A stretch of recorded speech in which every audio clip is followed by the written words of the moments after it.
Okay, so I see recording in progress on my screen. So thank you, Luciana, for getting that going for us. Good afternoon and welcome to Landfill Advisory Committee meeting number 6. This meeting is called to order at 2:03. My name is John Katahira and I will be facilitating today's meeting. Like previous meetings, excuse me as I read my script to get through the first part of our meeting today. Pursuant to Governor David Ige's emergency proclamation related to Sunshine Law, in-person meetings issued on December 29, 2021, and in order to allow public participation in this meeting in a manner consistent with safe practices and social distancing requirements, this meeting is being conducted as a remote meeting by interactive conference technology. Next thing on the agenda is roll call. So each, John, yes. I think that proclamation expired. Do you need to update it for the record? I was not aware that it expired. I thought it expired in January 20 something. Maybe just check and then just update it for the record. Okay, this is the December 29, 2021 proclamation. So Josh, maybe if for the next meeting. It's November 29. I was just looking at them before for something else. We have it as December 29 from the city. So maybe that's something we should check on. Oh, maybe a city. Okay. Okay, thanks. Josh, if we can make sure of that for next meeting. Thank you, Tricia. Okay, so next item is roll call. Each member of the committee is participating in the meeting from a non-public location. So in accordance with applicable laws and rules, members, when I call your name, please say here or present. Also state if anyone else is present in your location, this being a virtual meeting. Okay, so LAC members, I'll go in alphabetical order. First up is Steve Chang. And I'm alone. Thank you, Steve. Suzanne Jones. I'm here. My husband is somewhere in the house, but not in the room with me. Thank you, Suzanne. Ken Kawahara. Yes, present, and I'm the only one in my conference room. Thank you, Ken. Emmett Kinney. Yeah, here, John. I'm alone in my office. Thank you, Emmett. Brennan Morioka. Okay, Brennan emailed us about 15 minutes ago saying that he might be a little late and for us to start without him, and we do have quorum. So Brennan, Luciana, if you see Brennan jumping on the call later, please let him in as a panelist. Next up, Jimmy Nakatani. Here by myself. Thank you, Jimmy. Cynthia Resentes. I saw her name. Cynthia, if you're saying something, please unmute.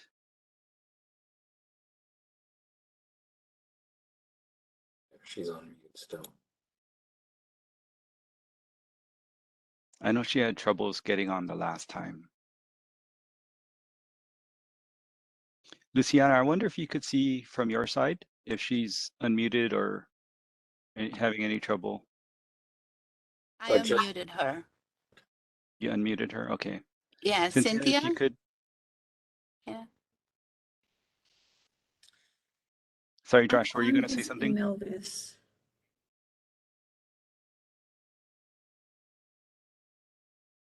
No, I was just going to mention she was unmuted, yeah. Okay, well, Cynthia. Anything to do with Eva and Mike Lee, and yeah, I get it. I mean, I've been involved with those. I think Cynthia's on another call right now. Recipient of all their emails and whatever for years. Luciana, maybe we can mute her for now. Okay, so obviously she's here, but I don't think we can count her as present, right? So shall we circle back to her at some point, Josh? Mm-hmm. Yeah, maybe at the end. Okay. And Trisha Kehalani Watson. I'm here. Oh, and no one's in my office with me. Okay, very good. Okay, so based on roll call, we have 5 LAC members present. Brennan should be joining us soon, and Cynthia, as soon as she's done with her discussion, I think we'll be jumping on a board. But we have 5 LAC members present, so we have quorum. Also a note, we must have a quorum of members visible. So please leave your cameras on as much as possible during the meeting. Okay, thank you.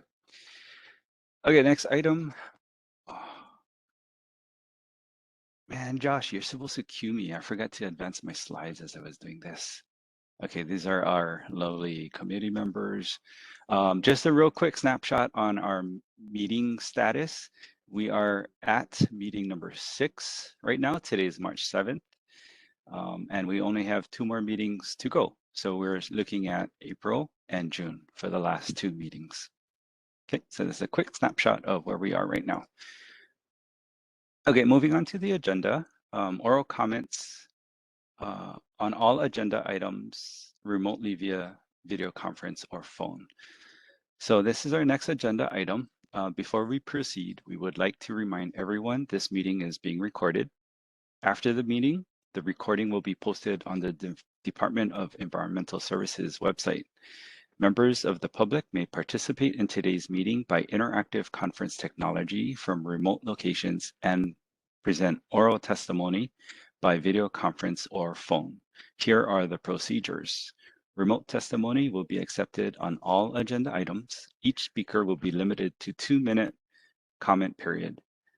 All participants entered the remote meeting with view-only privileges. For individuals providing remote testimony, staff will bring you into the meeting and unmute you at the time you are called to present comments. When reminded of the time limit, please conclude your remarks as promptly as possible. For those of you for those of you joining by telephone, we cannot see your name, so you will be identified by the prefix of your phone number only. We will take public comments from each registered person. If you did not previously register but wish to provide public comments, please raise your hand on WebEx. If you have joined us by telephone, you may press *3 to raise your hand if you would like to provide oral comments. When your name or telephone prefix is called, you will be given a few moments to respond. If you do not respond after a few moments, we will move to the next person. When called, please state your name and identify the agenda item you are speaking on. Okay, so that's the instructions. Based on our list of registered participants in today's meeting, we have 2 people registered who would like to provide oral comments. The first one up is Nicole Chatterson, and the second person is Kieran Polk. So maybe let's start with Nicole Chatterson. Nicole, if you're available, and if Luciana, if you can unmute her, please. Love to hear from Nicole. I don't see Nicole on the participants list, but she may be on a call-in user. Nicole, if you're on a call-in, press *3 so that we can see you raise your hand.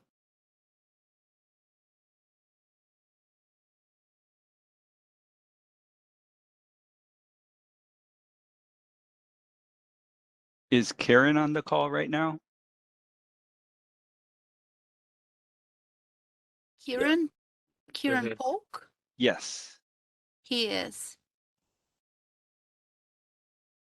You want me to go ahead and bring him up, Yes. unmute him? Why don't we hear from Kieran first, and if Nicole becomes available after, then she can jump on after Kieran. Okay, Kieran has been unmuted. Aloha, this is Kieran Polk. I'm actually a she, but I'm the Executive Director for the Kapolei Chamber of Commerce. Thank you for allowing me to share a few brief comments. We did submit a letter of testimony and comments at the last meeting and resubmitted it this meeting as well. I'd just like to stand on that letter. I'm not sure if you had all received it, but our main concern and point that we wanted to share with this committee is we understand that there are these various restrictions that are being discussed on where the landfill will be relocated. And our greatest concern is that these restrictions may enforce the possible potential point of the Waimanalo Gulch landfill remaining in West Oahu, and we just want to reiterate the urgency of the need to find a new site, as well as just to state what I think our community has been petitioning for a long time and has affected our greater community, our business community as a whole, and that is that we've weighed the burden, of course, of this landfill for many decades now. So I just wanted to reiterate that point. And like I said, I shared my letter. If there's any questions, I'm happy to answer them. And thank you so much for the few moments. Mahalo. Thank you, Karen. And I can confirm that we did receive your letter both times, and it has been distributed to our LAC members. Mahalo. Sure. LAC members, any questions for Karen at this time?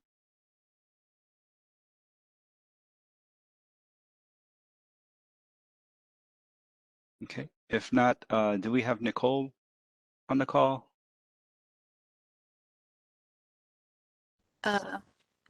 Nicole Chatterson? Mm-hmm. Yes, she's in. She's in. I'm gonna go ahead and unmute her. Okay, perfect. Nicole has been unmuted. Okay, Nicole. Aloha, can you hear me hi. okay? Yes, we can hear you just fine. Please proceed.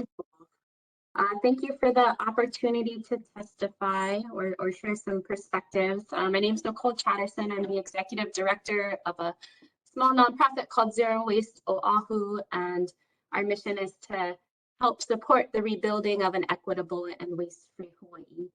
And I've been reviewing the meeting notes and some of the videos, so thank you for posting all of those. And I am curious and perhaps concerned about the positioning of ecological and environmental justice criteria under the subjective category. There are ways to measure ecological impact connected to potential landfill sites that are definitely objective.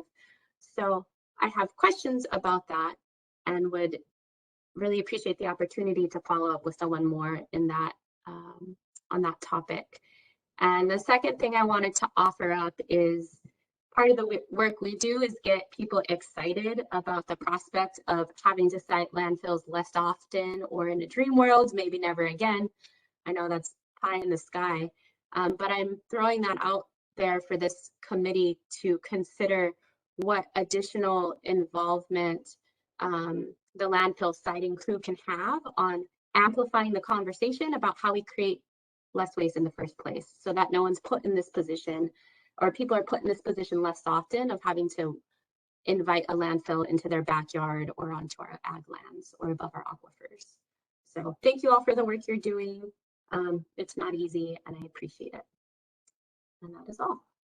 Very good. Thank you, Nicole. Anybody from the committee have any questions for Nicole?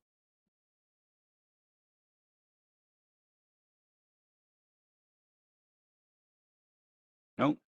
Okay.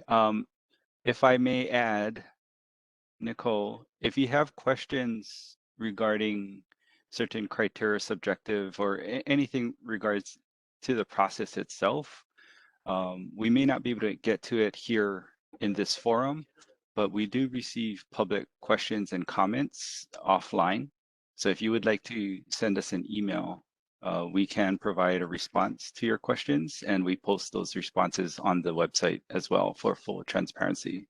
So we can handle your questions offline. So that's a route if you're interested in exploring it. Wonderful, thank you. Okay, great, thank you. Is there anyone else in the attendee area that would like to provide comments on any agenda item? If so, please raise your hand via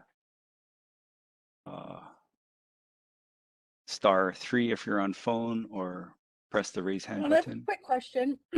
Sure. Was the public given access to the data we received in the last few days that we're supposed to be considering when making our determination?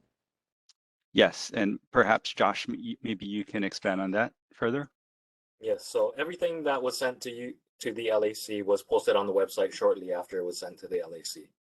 So everything there, except for the KMZ file, because I wasn't able to post in that format, but I did say to email us if they wanted the KMZ file as well, then I could email that back to them. And Josh, when you say shortly after, approximately how long after? Within 5 minutes, I would say. Okay. Okay, thank you. But they didn't, so I'm a little unclear on Sunshine here. Aren't we supposed to get things 6 days in advance? I don't think that happened, right? Because I would like to have heard public comment on the data sets that were provided, but I'm not sure if the public had a lot of time to review what was sent to us.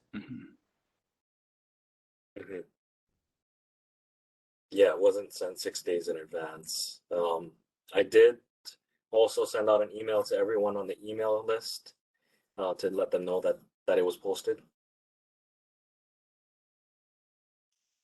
Okay, thanks. Okay, thank you.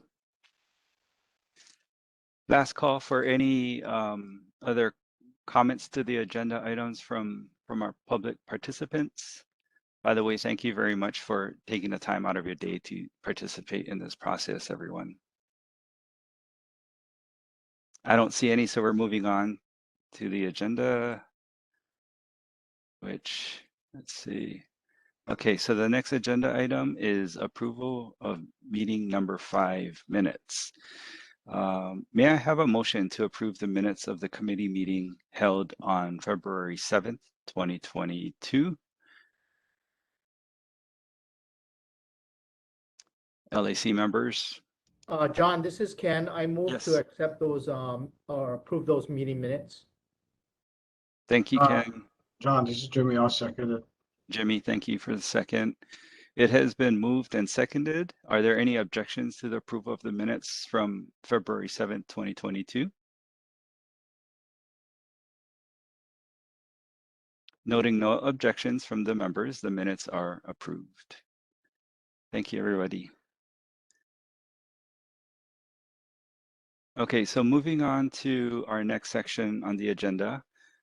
This is a little different from what we've been doing, but we're circling back on a very important item. So we're going to do a presentation, discussion, and action of the landfill location and drinking water pollution. This discussion is going to be hosted by Josh.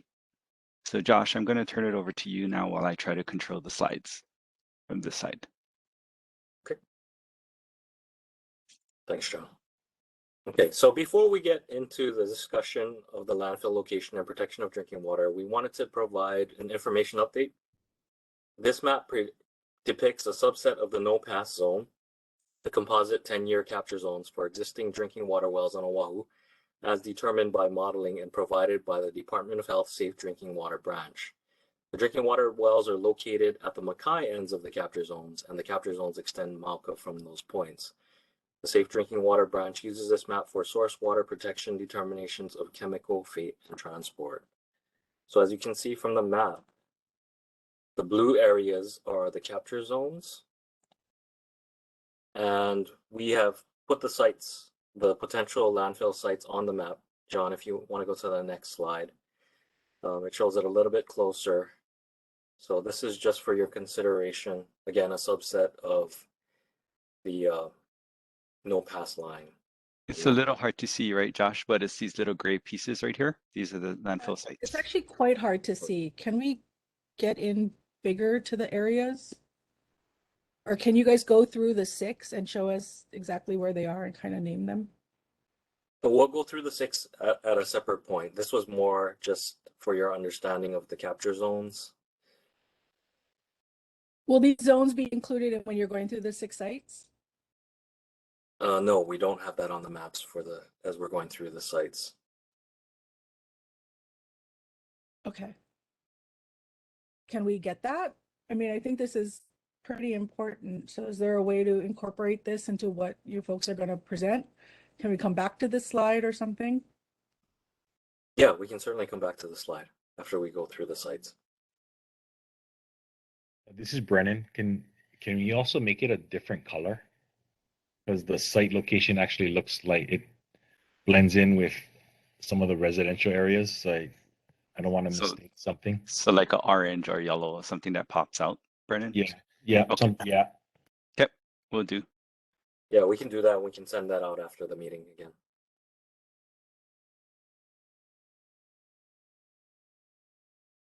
Josh, for the moment, can you just use your cursor or something and point to the different locations for us?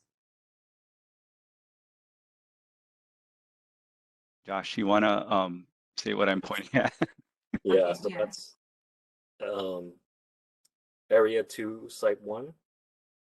Mhm. And then there are 3 sites in that Wahiawa area. So area 3, sites 1, 2, and 3 are in that area. These are actually 2 different sites, yeah? Mm-hmm. These 2, okay. And then that's area 6, site 1, and area 7, site 1. And then I have another question, Josh, if I may. What is a capture zone as opposed to just an aquifer? So the capture zone, as defined by the Safe Drinking Water Branch, is the zone of influence, basically, of the well.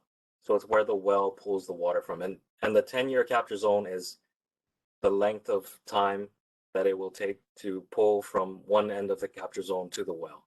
So the distal point, so again, the capture zone, the well is at the Mackay end of the capture zone, and the distal point is the 10-year point from which it's pulling water the whole distance. So if something gets into the water at the 10-year point, it'll take 10 years for it to then reach the well.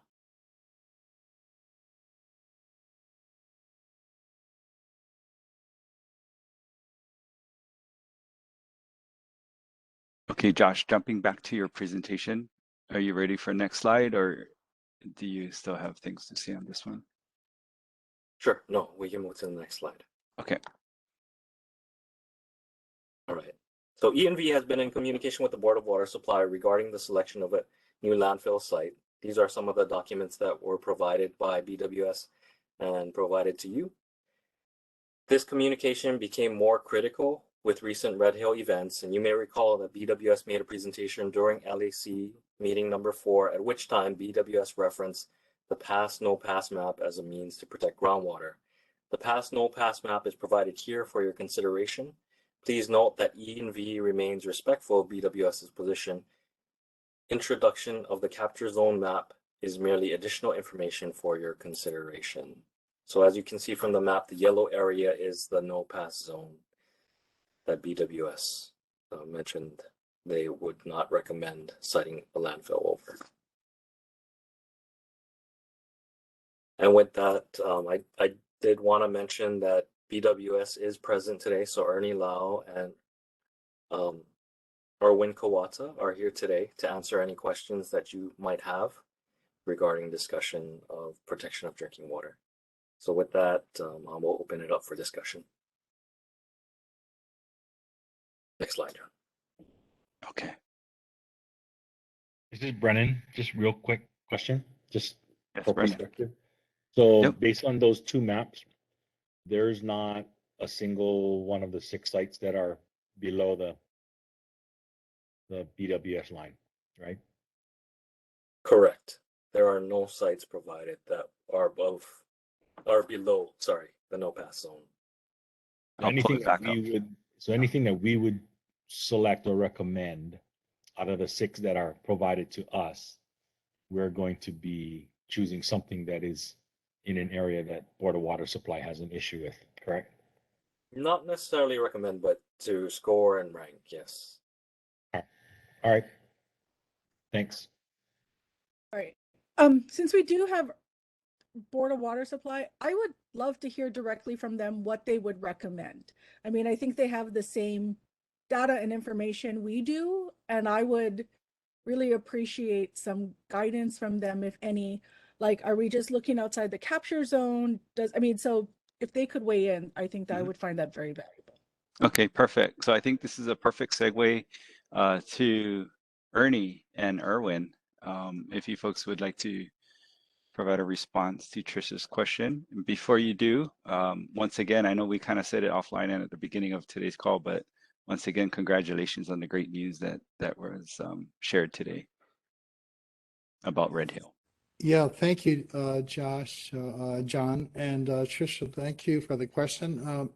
I'm Ernie, the Manager and Chief Engineer for the Board of Water Supply. Not sure why my voice is getting kind of hoarse here, but yeah, great news today.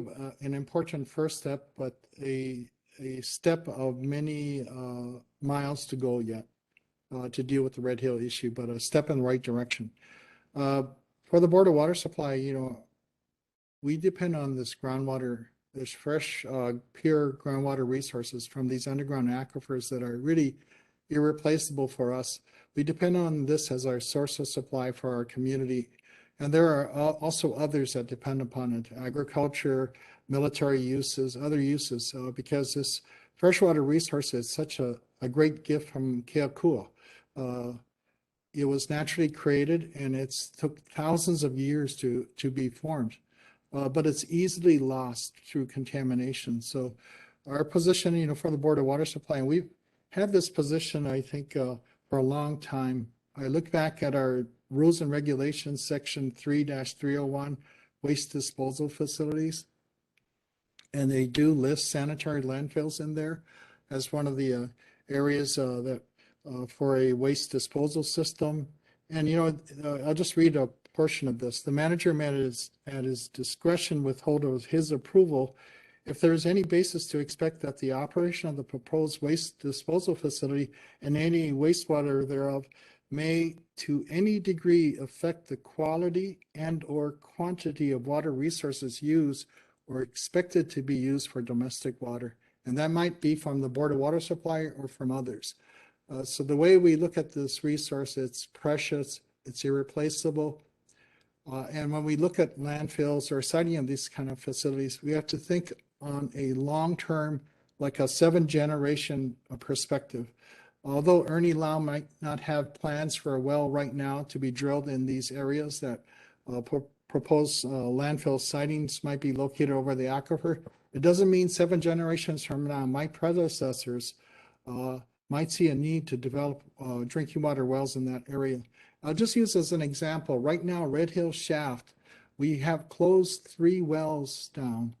One of our largest, Halava Shaft, is shut off indefinitely because I can't guarantee that I won't be pumping inadvertently fuel contaminated water into our drinking water system serving Honolulu. There are 2 other wells that are also shut down.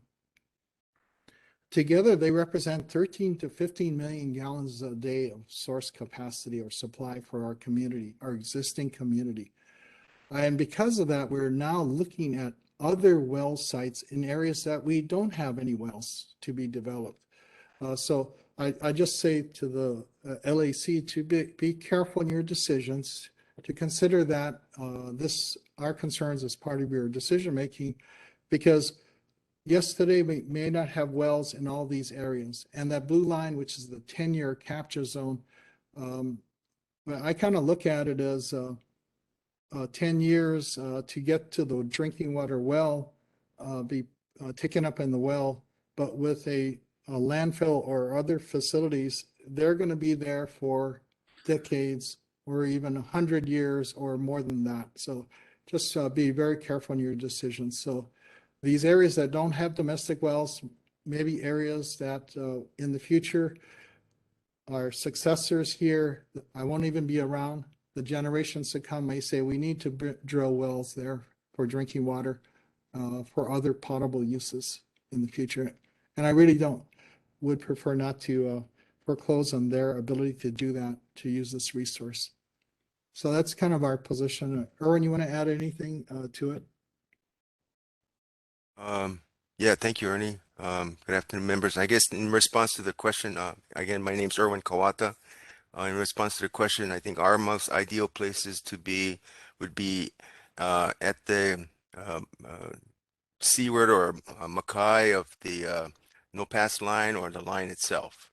Anything Mauka of the no pass line would be areas that are directly above the drinking water aquifer. So our preferred or recommendation would be those areas at or Makai of the no pass line would be the places to consider a proposed or a landfill site. Thank you. Thanks, Erwin. So just for clarification purposes, I threw up the pass no pass map again. So to make it clear, anything shaded yellow should not be used, but then anything not shaded yellow is available for use. That would be our recommendation. Okay. So I want to follow up real quick, and I just Okay. want to disclose, like my grandfather was a former chair of Board of Water Supply. So my grandfather was Walter Watson. So Walter, I feel very, yeah, that was my such a great grandfather. guy. He really He's such a was. great guy. So, really like so I feel Walter. strongly about water. I mean, that was my grandfather. I mean, Ernie, when you were talking, you remind me of things he used to say. So Josh, or maybe HDR, can you explain why the areas that the Board of Water Supply is potentially recommending are excluded under the current framework? Right, because I think we had this discussion, but I take what Board of Water Supply is taking us, I mean, quite honestly, is almost gospel. Like, I do not want to put these landfills in a place where we are either affecting water resources now or potentially limiting our access to fresh water in the future. So I'm wondering if you could refresh us as to why those sites are currently off the table. Sure, and I'll start and I'll let Mike from HDR weigh in if I forget something. But yeah, we think that drinking water sources are very important as well.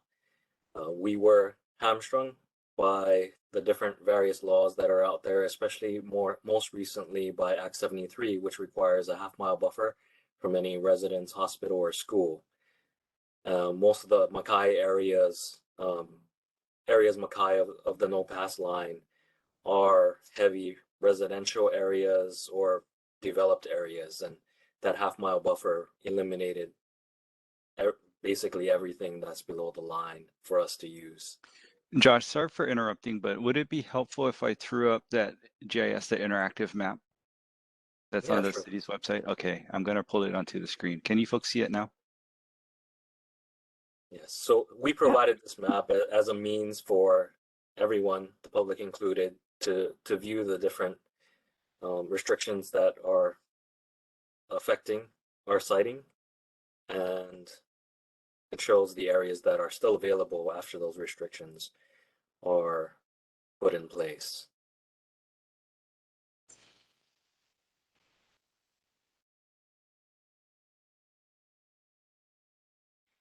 Suzanne, I know you had a question, so you're up next. Trisha, did you have anything else before we switch over to Suzanne? No, I mean, yeah, I'm just really struggling with this. I mean, yeah. Okay. I'm hoping Suzanne has an answer. Okay. Suzanne, please. Questions, more questions. For the Board of Water Supply. So I read the Board of Water Supply administrative rules, which I believe stated that no landfill was to be located above that pass no pass line, and that the Board of Water Supply manager had the authority to review and approve or disapprove of a proposed waste facility. And then I further understand that the Board of Water Supply did send a letter to ENV indicating that they did not approve of any of these sites under consideration. That is correct.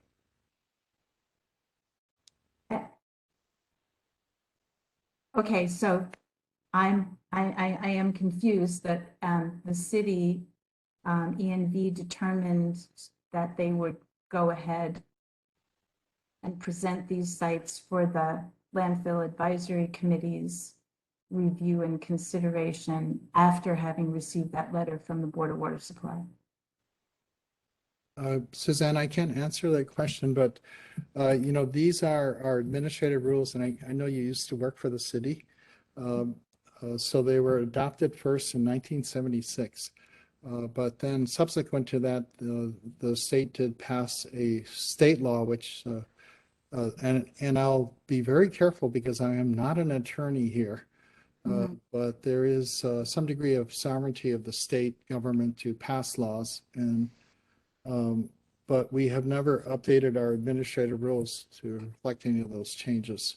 So That is our current administrative rules.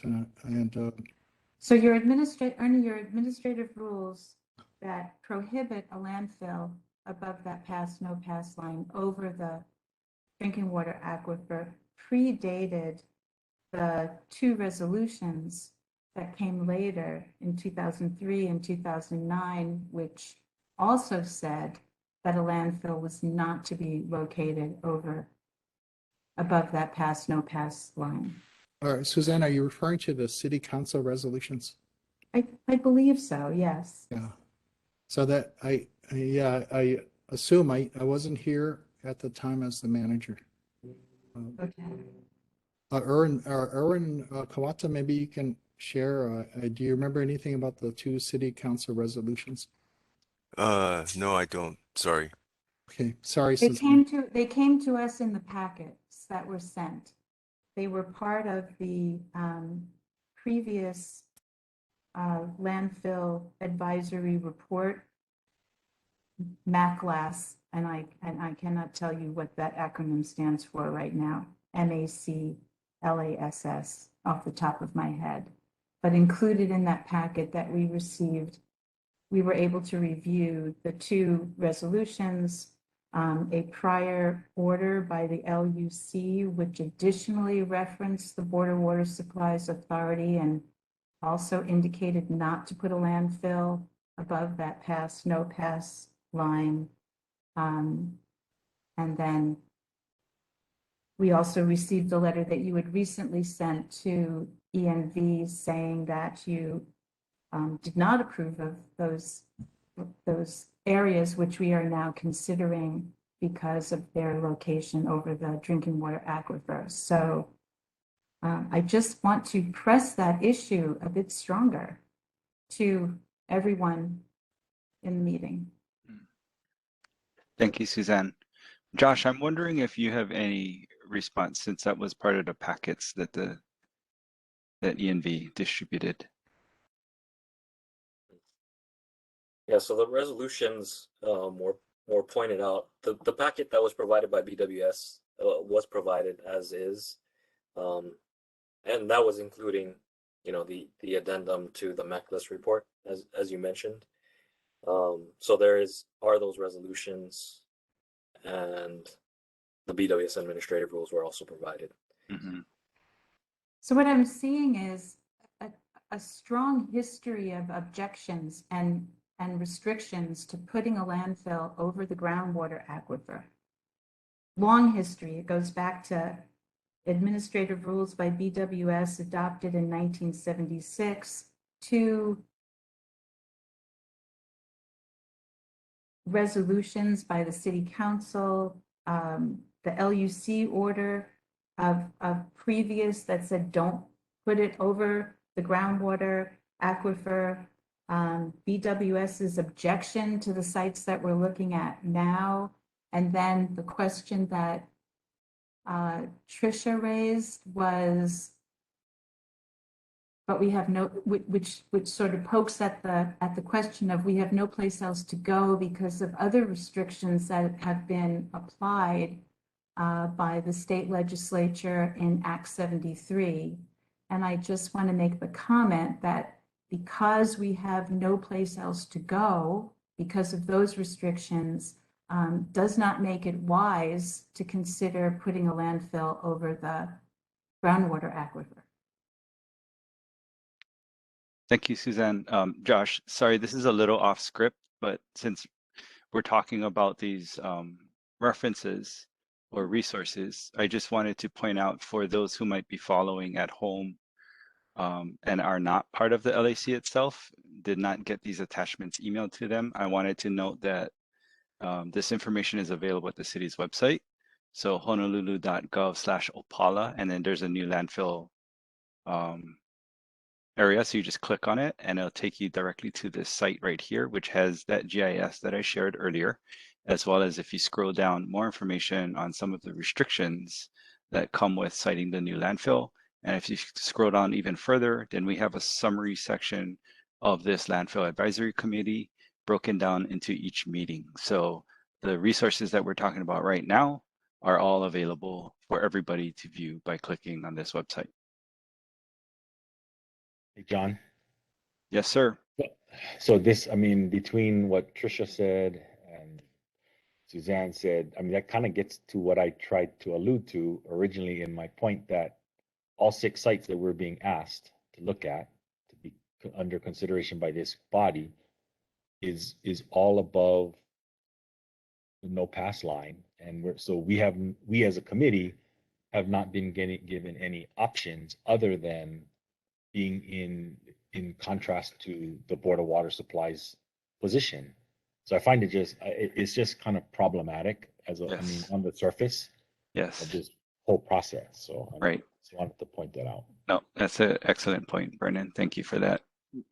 Josh, I know, in the city meetings and planning these, planning the new landfill location, I know we've talked about things. I wonder if you have any thoughts to share on why we are where we are and, what the intent of the LAC is moving forward, rather than just be stuck. Yeah, so what I did want to say, especially in relation to what Suzanne said, is, as Suzanne mentioned, a lot of these resolutions and the authority of the BWS was there before Act 73 happened. And because Act 73 happened, that then restricted the rest of what was available to us. But we're still stuck with a deadline as far as naming a landfill and siting a landfill and developing a landfill by a certain date. That being the end of the year, December 31st, 2022, to name the landfill site, and then March 2nd, 2028 to develop, to stop operations at Waimanola Gulch Sanitary Landfill, our existing landfill. So we are trying to proceed with a ranking of what we consider our available sites. As far as, what the LAC is thinking right now, as mentioned before, you could proceed with the scoring and ranking process, but in the end, make a recommendation of, not proceeding with any of the sites, period, just because they're over drinking water. That's an option that's available. And Josh, sorry to jump in, but I think in addition to what the LAC produces in this ranking exercise, this isn't like the final recommendation by any means, right? It's the end result of this committee's effort. I think the ball is in the mayor's court, the city's court after that to make that decision and to proceed with a recommended location, right? So I'd like to jump in because Sure. I think there's something, I mean, I'm not comfortable with continuing the process when all 6 of the options are so highly problematic. I mean, how do we straight-faced in the wake of Red Hill then potentially vote, I mean, even go through the motions? I mean, is there the option of us sort of, as a committee saying, we think these 6 are not an option. We recommend that the LUC provides an extension on their deadlines and take this to the ledge or whoever it needs to go to say, we need options that don't threaten our drinking water. Because I understand, right, and it's highly complicated, and I know people have worked very hard and all of these bills are well-intentioned, but I don't know that, I mean, I think that we're kind of being forced into a really kind of horrible Sophie's choice. And I mean, why can't we just stand up and say, city, I mean, and I would be very happy as a member of this committee to write to the LUC and say, these are the challenges we're identifying, because I can't imagine the LUC would be supportive of something when all of these variables are under consideration. So I'm wondering if we have other options rather than proceeding with an exercise that may be in futility. Because I'm just really not okay with citing this over drinking water. I'm just really not. Trisha, if that was a motion that you made, I seconded. I don't know if it was, but Let's hold off on that like for now. I did want to point out, and sorry if I don't want to put people on the spot like this, so I apologize in advance. I do know that Dr. Babcock is on the call, and so is our Deputy Director, Michael Keefe. So if either of you folks want to unmute at any point, feel free to jump in. and contribute to the discussion. I know this is a really difficult conversation. It's been challenging this whole time, frankly, for all of us. Any other questions from or comments from the committee members? I have one, John. Yes, Jimmy. So, having all this discussion, listening to Brennan and, Trisha and everything like that. And I think that we all have the same concerns. And I guess in the end, push comes to shove, what's the process of who makes the final decision on something like this? I just, out of curiosity, what is that process? In other words, who's the onus going to fall on, so making a decision? Is that the mayor or? Yeah, the final decision would be with the mayor, is my understanding. Correct. As Trisha pointed out, you see in, other agencies, I don't think it just falls on the burden of the mayor and it's just the city, because it involves, might involve state lands and stuff like that. So, just out of curiosity, we just might want to look at, if it blew up, or what's the process of who makes decision or recommendations for the changing a site or something like that. I know I asked the question is that, was there any follow-up legislation to Act 73? And I think at the time, everybody was emotionally attached to, environmental justice and everything else like that. And I think that, the groundwater wasn't, I guess, that much of a focus. But since Red Hill, I think that's the biggest concern. Yeah, that's just my comment. Right. This is Cynthia. The groundwater was a concern with the original landfill committee that I sat on. And we did not consider any locations above the no-pass line. For very good reason. We didn't want to get into the scenario that we're in today.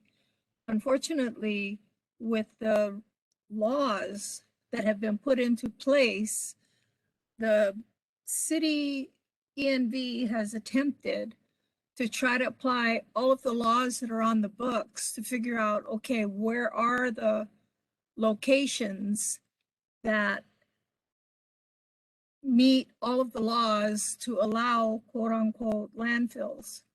The thing we're concerned about is they're all above the no pass line. The one thing I'm going to mention, and it's not that I necessarily agree with this or not, because I'm also not wanting to place a landfill Mauka of the no pass line, but I will, and Tricia, you can correct me if I'm wrong, resolutions are not law. They're guidelines for the city. So the resolution that was passed by Mike Gabbard was heavily supported by the city council at that time to not place landfills Mauka of the no pass line. But it's not as if it's a law on the books that says you can't put a landfill above a no pass line. I'm not necessarily saying that I agree with that. I just want to clarify that the resos are not the same as everything else that ENV has put together on that map that has the force of quote unquote law that's been enacted into law. And I don't necessarily, again, don't get me wrong. I don't support putting a landfill above a no pass line either. And we struggled, even when we didn't have these laws on the books, precluding locations Mackay of the no pass line in trying to come up with where do we put one, even if we allowed placing it closer to residences or whatever. This has never been an easy subject. And unfortunately, because we, the city and county of Honolulu, have taken so damn long to move down this path, we're now where we are today. Instead of dealing with a landfill that should have been up and running back in 2008, 2012. And then you keep going through all the different deadlines that have passed. So we have been put in a extremely difficult, if not impossible situation in wanting to protect our water resources and yet not being able to based on the law that's on the books. Mhm. Thank you, Cynthia, for your insightful comments. I know in previous discussions, there's been some circle back to what is law and what is not. So I think your points are spot on. And we don't have any attorneys here that are knowledgeable about the subject, so it's hard for us to discuss it. At the same time, I know it's a difficult subject because law or not, we might have preferences on what is best. So I can appreciate both sides of the discussion here. Any other thoughts?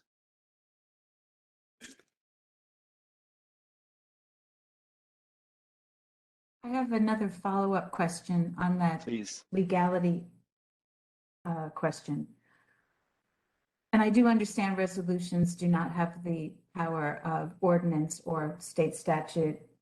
What about the Board of Water Supply's administrative rules, which Ernie said was adopted in 1976? And in adopting rules, they do go through a legal process of public hearings before adoption. What kind of authority do the administrative rules hold? Has someone consulted with either corporation counsel or some other legal experts on that question? So we did look into it a little bit as far as, what their authority is. And what we found is that the BWS will be able to weigh in and have the opportunity to weigh in on the site location, just like any other state or federal agency that we have to communicate with as far as the siting process, permitting and whatnot. But as far as overall authority, we couldn't find anything as far as like an override, basically. Suzanne, this is Ernie. Just your question. It's we have not yet posed that question to our Deputy Corporation Counsel, and that's something that we might proceed. I think the other thing that needs to be evaluated, this is from my perspective, all this experience with Red Hill, and is that because we also look at our public trust responsibilities under our state constitution, that these freshwater resources are actually public trust resources too, that are to be held and protected for the benefit of the people of Hawaii. So how does our state constitution, I am not a lawyer, so I would defer to probably requires some kind of legal analysis. The state constitution, our public trust responsibilities, which at Board of Water Supply, we kind of take it very seriously. Our responsibilities are kuleana.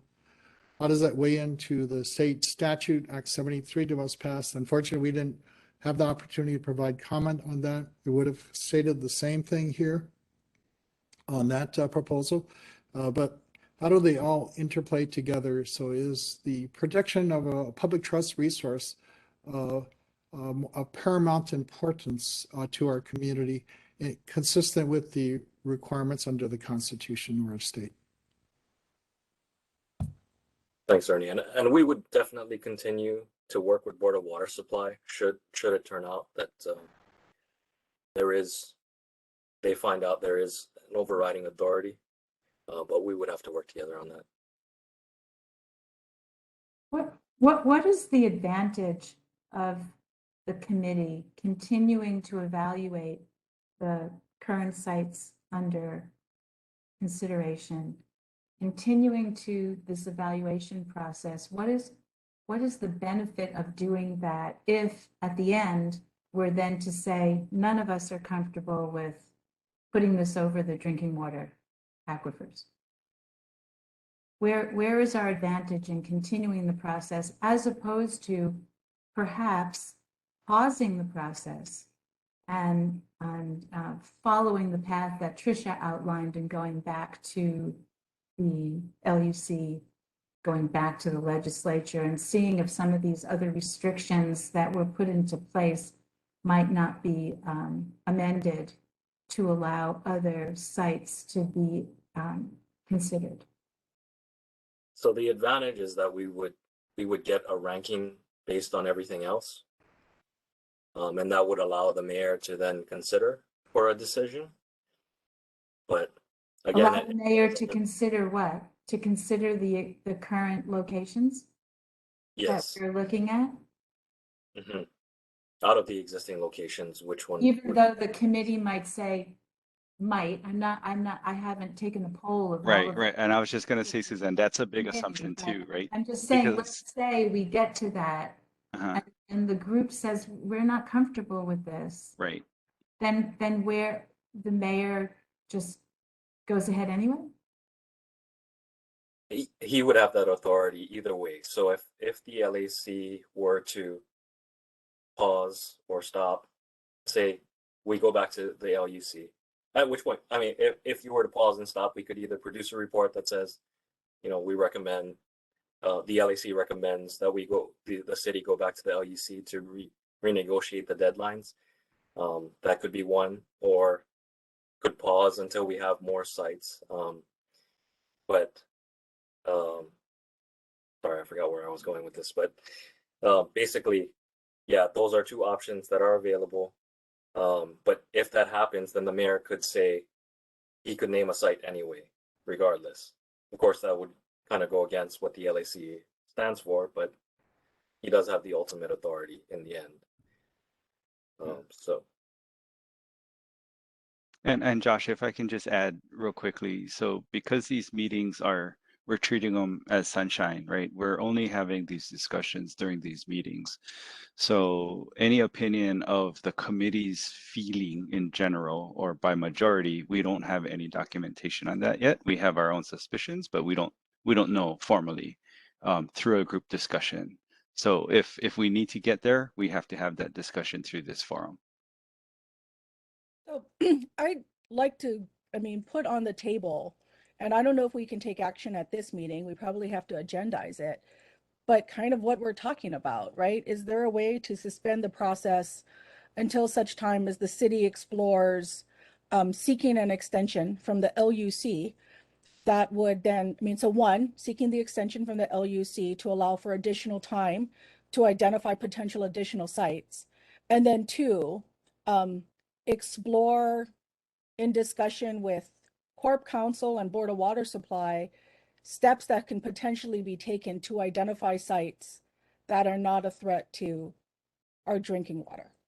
Like those are the two things that, and again, I kind of agree. I don't know why we're continuing a process when, I'm with Suzanne. I don't know about anybody else, but I'm not okay putting this potentially. We need options that aren't going to also, that are forward thinking, like Ernie said, right? Like 7 generations down the road, I want to not have, potentially done something that compromises our long-term sustainability. So I think, and again, I think there are very specific variables in play here that perhaps were not identified when Act 73 was passed or when these other issues emerged, but we have revealed through this process. So I'm very grateful that this process is working because I think these are important issues that have come up.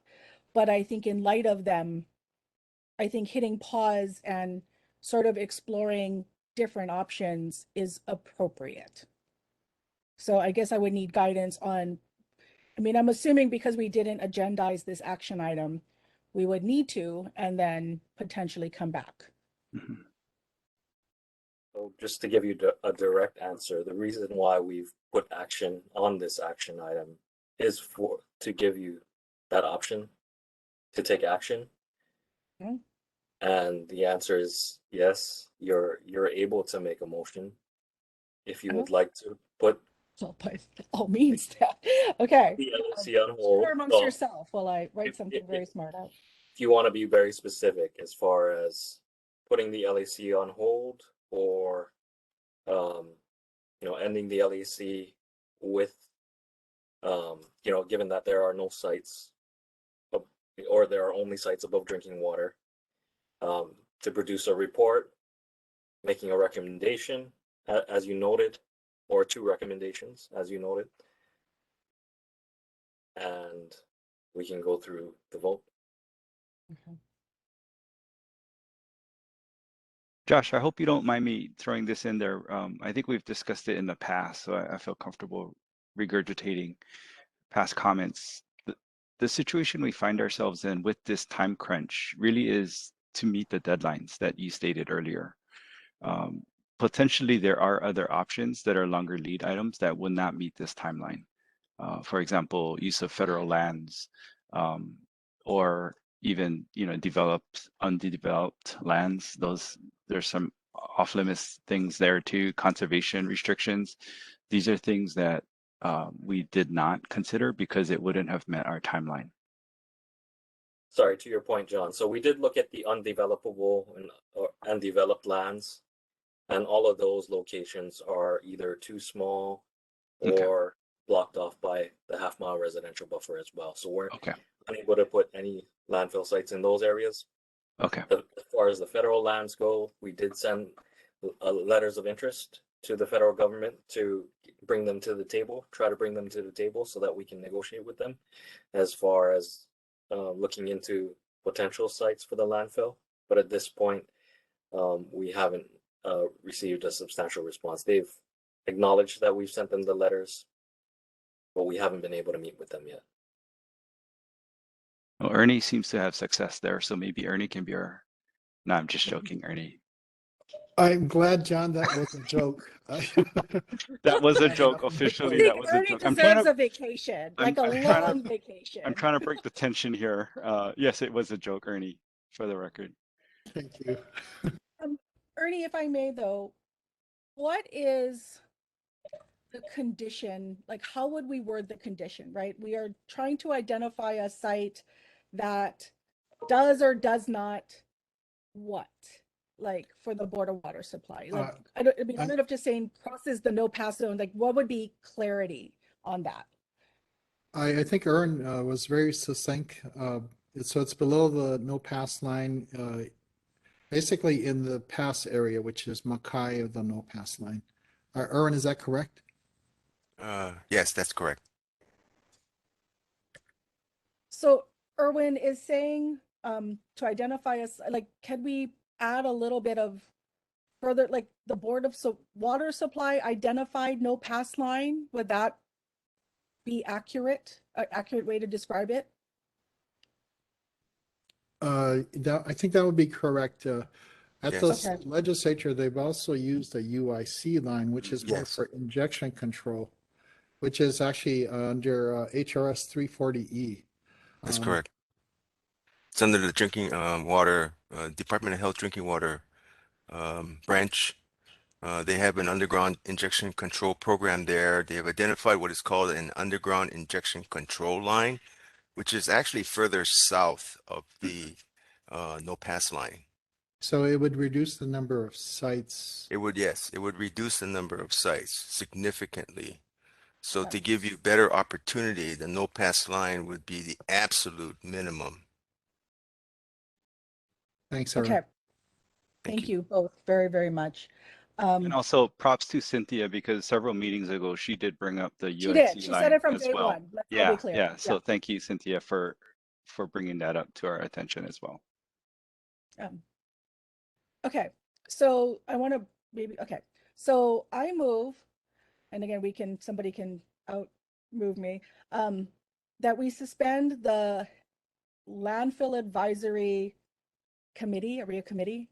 That we are a commission, until such time as the city formally explores an extension of time from the State Land Use Commission that allows for the identification of sites that do not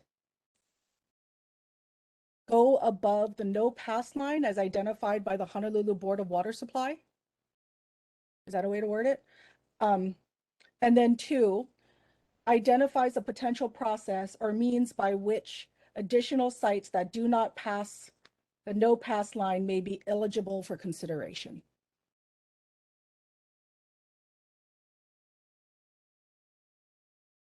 Does that make sense? Somebody can say that doesn't make sense. Maybe if you can repeat it one more time so we can all I get don't it. know that I can, but I will try.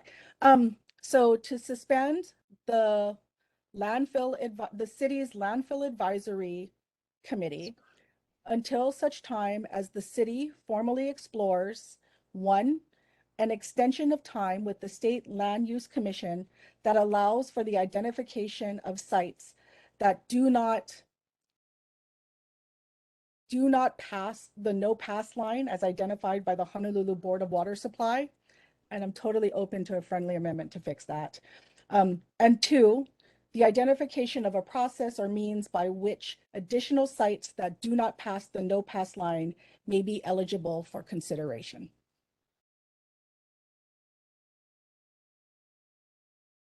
So I believe that's your motion, Tricia?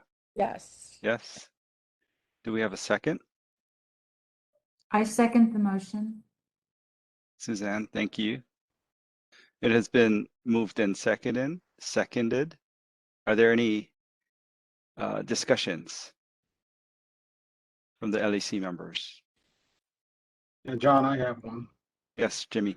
I think that it's important that you set us a goal to have a deadline, and the process we're going through, however, is important. And I think that if we come to the conclusion at the end of 8 meetings that this is not viable, then so be it. But I think that in the scheme of things, that's what we set out to do. And I would vote against this motion just because I just want to finish up what we started off. And that was the commitment that you asked us to do. And I think that's something that we should consider. Thank you, Jimmy. Any other discussion from committee members?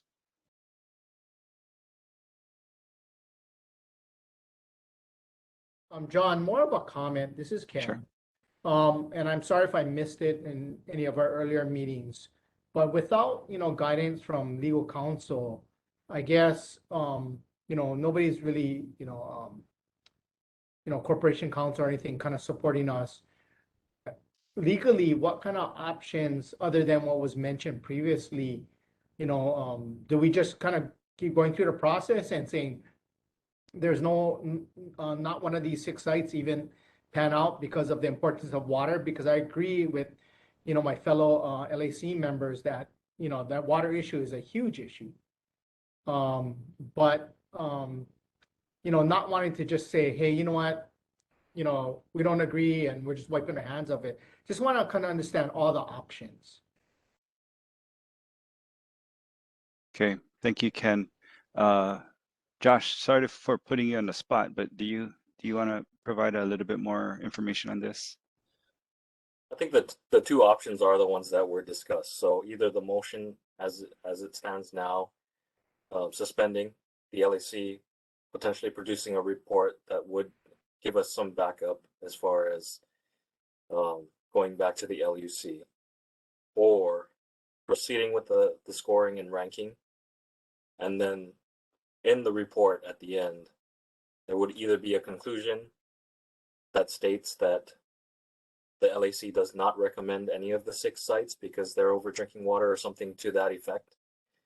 Or if the conclusion is, this is the ranking of the sites, there can be a dissenting report that says, we do not recommend, with the dissenting members, we do not recommend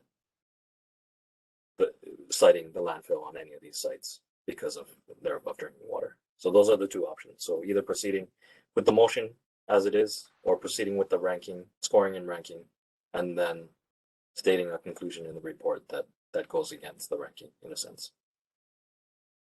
Josh, then in either case,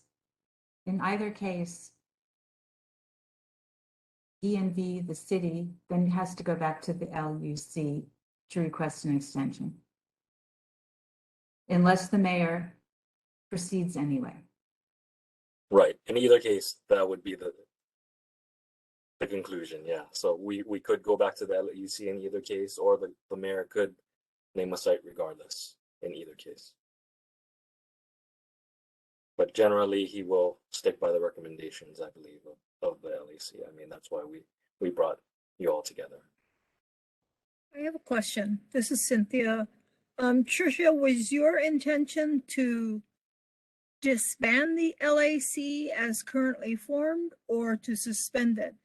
Because if we're going to suspend it, we're on the hook probably for another 1.5 years, maybe 2 years. And the only reason I say that is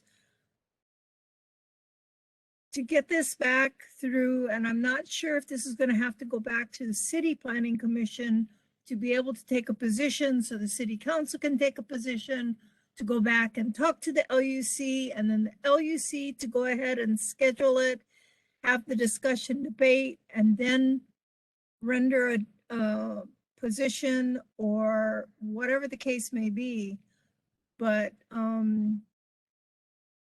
if we're going to suspend the LAC as currently formed, I think everybody needs to consider that we're looking at another 1 year to 2 years worth of commitment waiting while this process goes forward.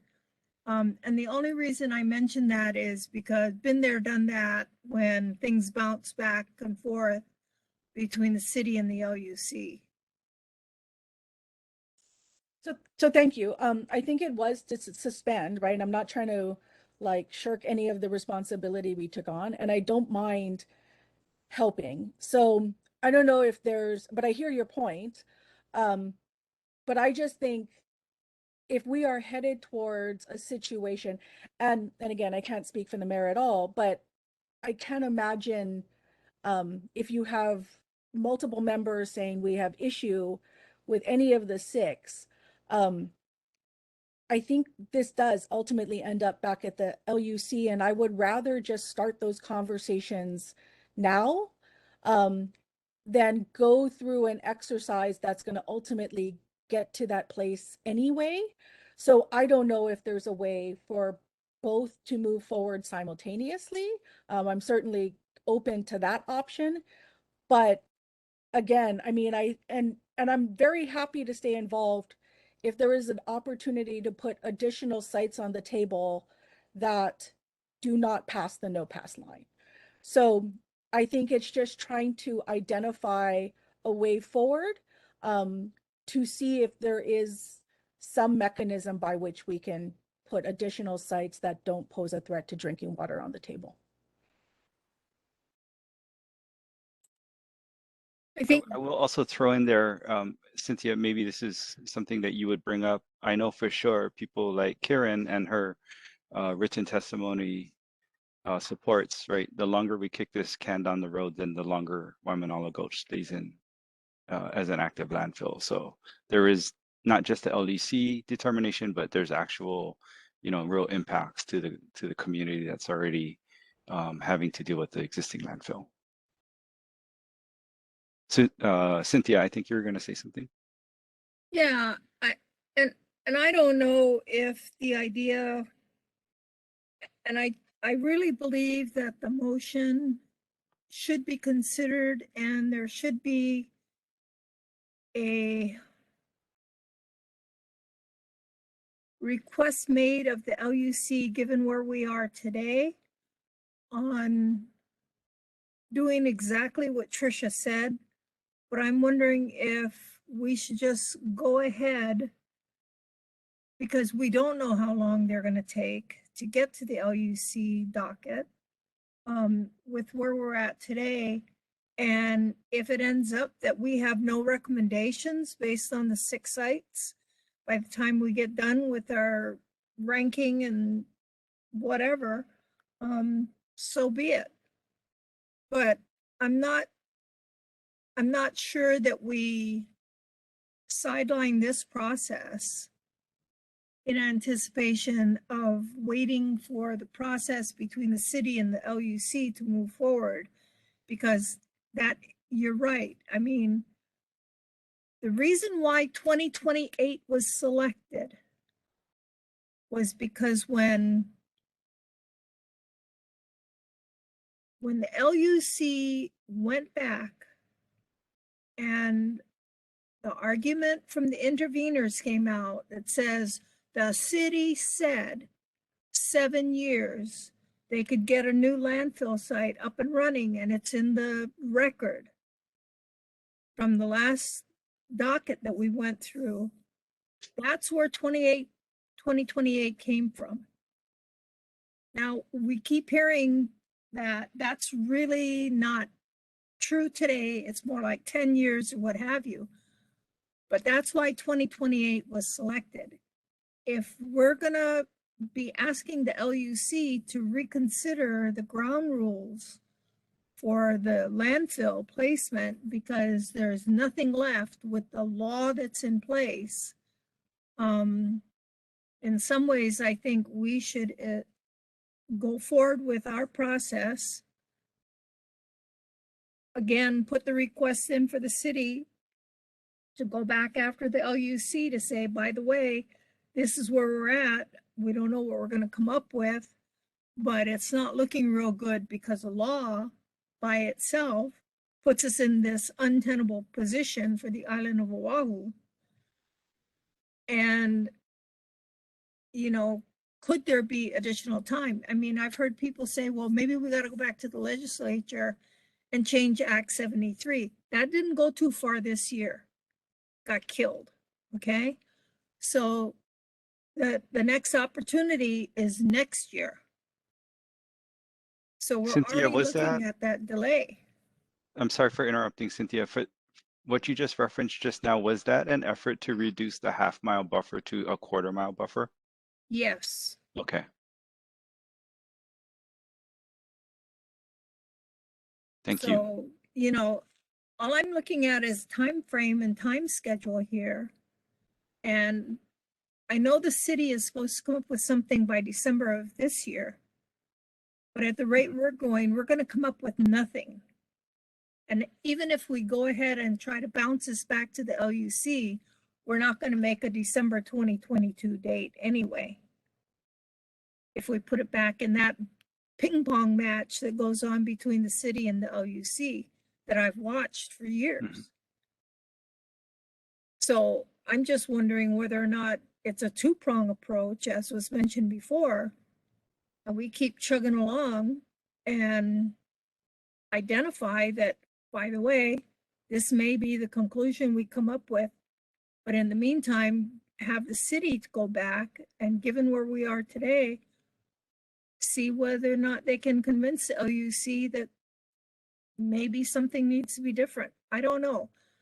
And believe me, I don't say this lightly, because as far as I'm concerned, everybody's at fault here, because we've taken so damn long on bouncing this ping pong ball around that we're in the position we're in today, which we would not have been in 10 years ago if we'd have done what we were supposed to do 10 years ago. Thank you, Cynthia. Brennan, do you have your hand up? Yeah. Well, I don't have it up, but yeah, I don't know how to put this hand thingy up, whatever. But so kind of to Cynthia's point, though, my concern about Trisha's suggestion, which I agree with, that we should have a conversation, or the city should have a conversation with the LUC about getting an extension and seeing what other options are available, because these 6 sites aren't as desirable as they should be.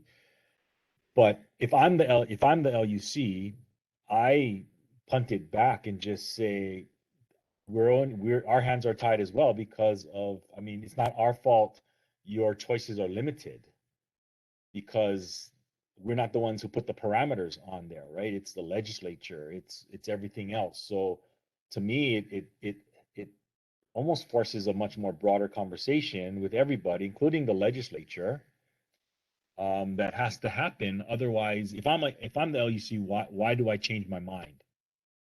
Because it's not the LUC who's at fault in terms of why we're stuck with these 6 undesirable sites. So I think it is going to end up being a much more drawn out conversation, because we have to wait for the legislative process. and have the conversation with the LUC, which personally I don't think happens actually until the state law changes, which is not until next year. So I mean, I do, and I mean, I'm kind of in agreement with everybody, because I also am in agreement with Jimmy that our task, despite the parameters that are placed, I mean, we said that we would try and make the best recommendation possible. I mean, it may not be a good recommendation, but it's the best recommendation possible. And so even if it's recommending that all 6 sites are not preferred, and then the mayor can make his decision however he sees fit. Because also at the end of the day, both the legislature and the LUC can go tell the mayor, tough, we'll make a decision, and one of the sites might end up being over or above the no pass line. And part of our task would be, okay, well, if that's going to be the case, then which is the lesser of the worst evils? Yeah. So I mean, I don't know. That's kind of how I'm fine working this current process concurrent with trying to have all those other conversations at the same time, because everybody's kind of working in their own bubble, putting on their own parameters without really understanding the full complexity of the implications of those decisions, which is now what we're having to figure out. Right. So everything's kind of everyone else's problems are dumped on us to try and figure out what is the least worst. Thank you, Brennan. So kind of on that note, just as a next step to, what Jimmy had pointed out and what Brennan just reiterated, if this LAC process is allowed to be POW, the next step after that would be more engineering analysis, and most importantly, the EIS phase. Yeah, so this EIS phase is going to have more scrutiny than what the discussions that we're having here, because it's going to be a much deeper dive into the environmental impacts of any of these landfill locations. So it doesn't end with this LAC committee's recommendation. I'm not saying to take it lightly. I'm just saying that there is a next step, a next phase of work. Suzanne, please. John, it'll end up back at the LUC anyway. Let's say the mayor picked one of the sites and it starts moving forward in an EIS process. Anyone objecting to that location is going to bring it back to the LUC. It's over groundwater aquifer. Right. And we object to having it there, and the LUC is going to have to address that. And I have a question though about the LUC order.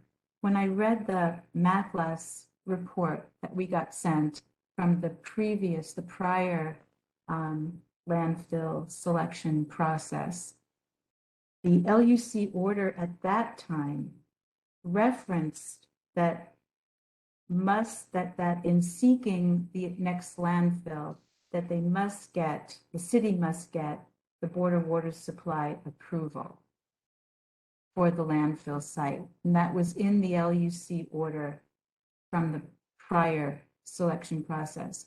Was there any such reference like that in the current LUC order that the city's operating under and our process?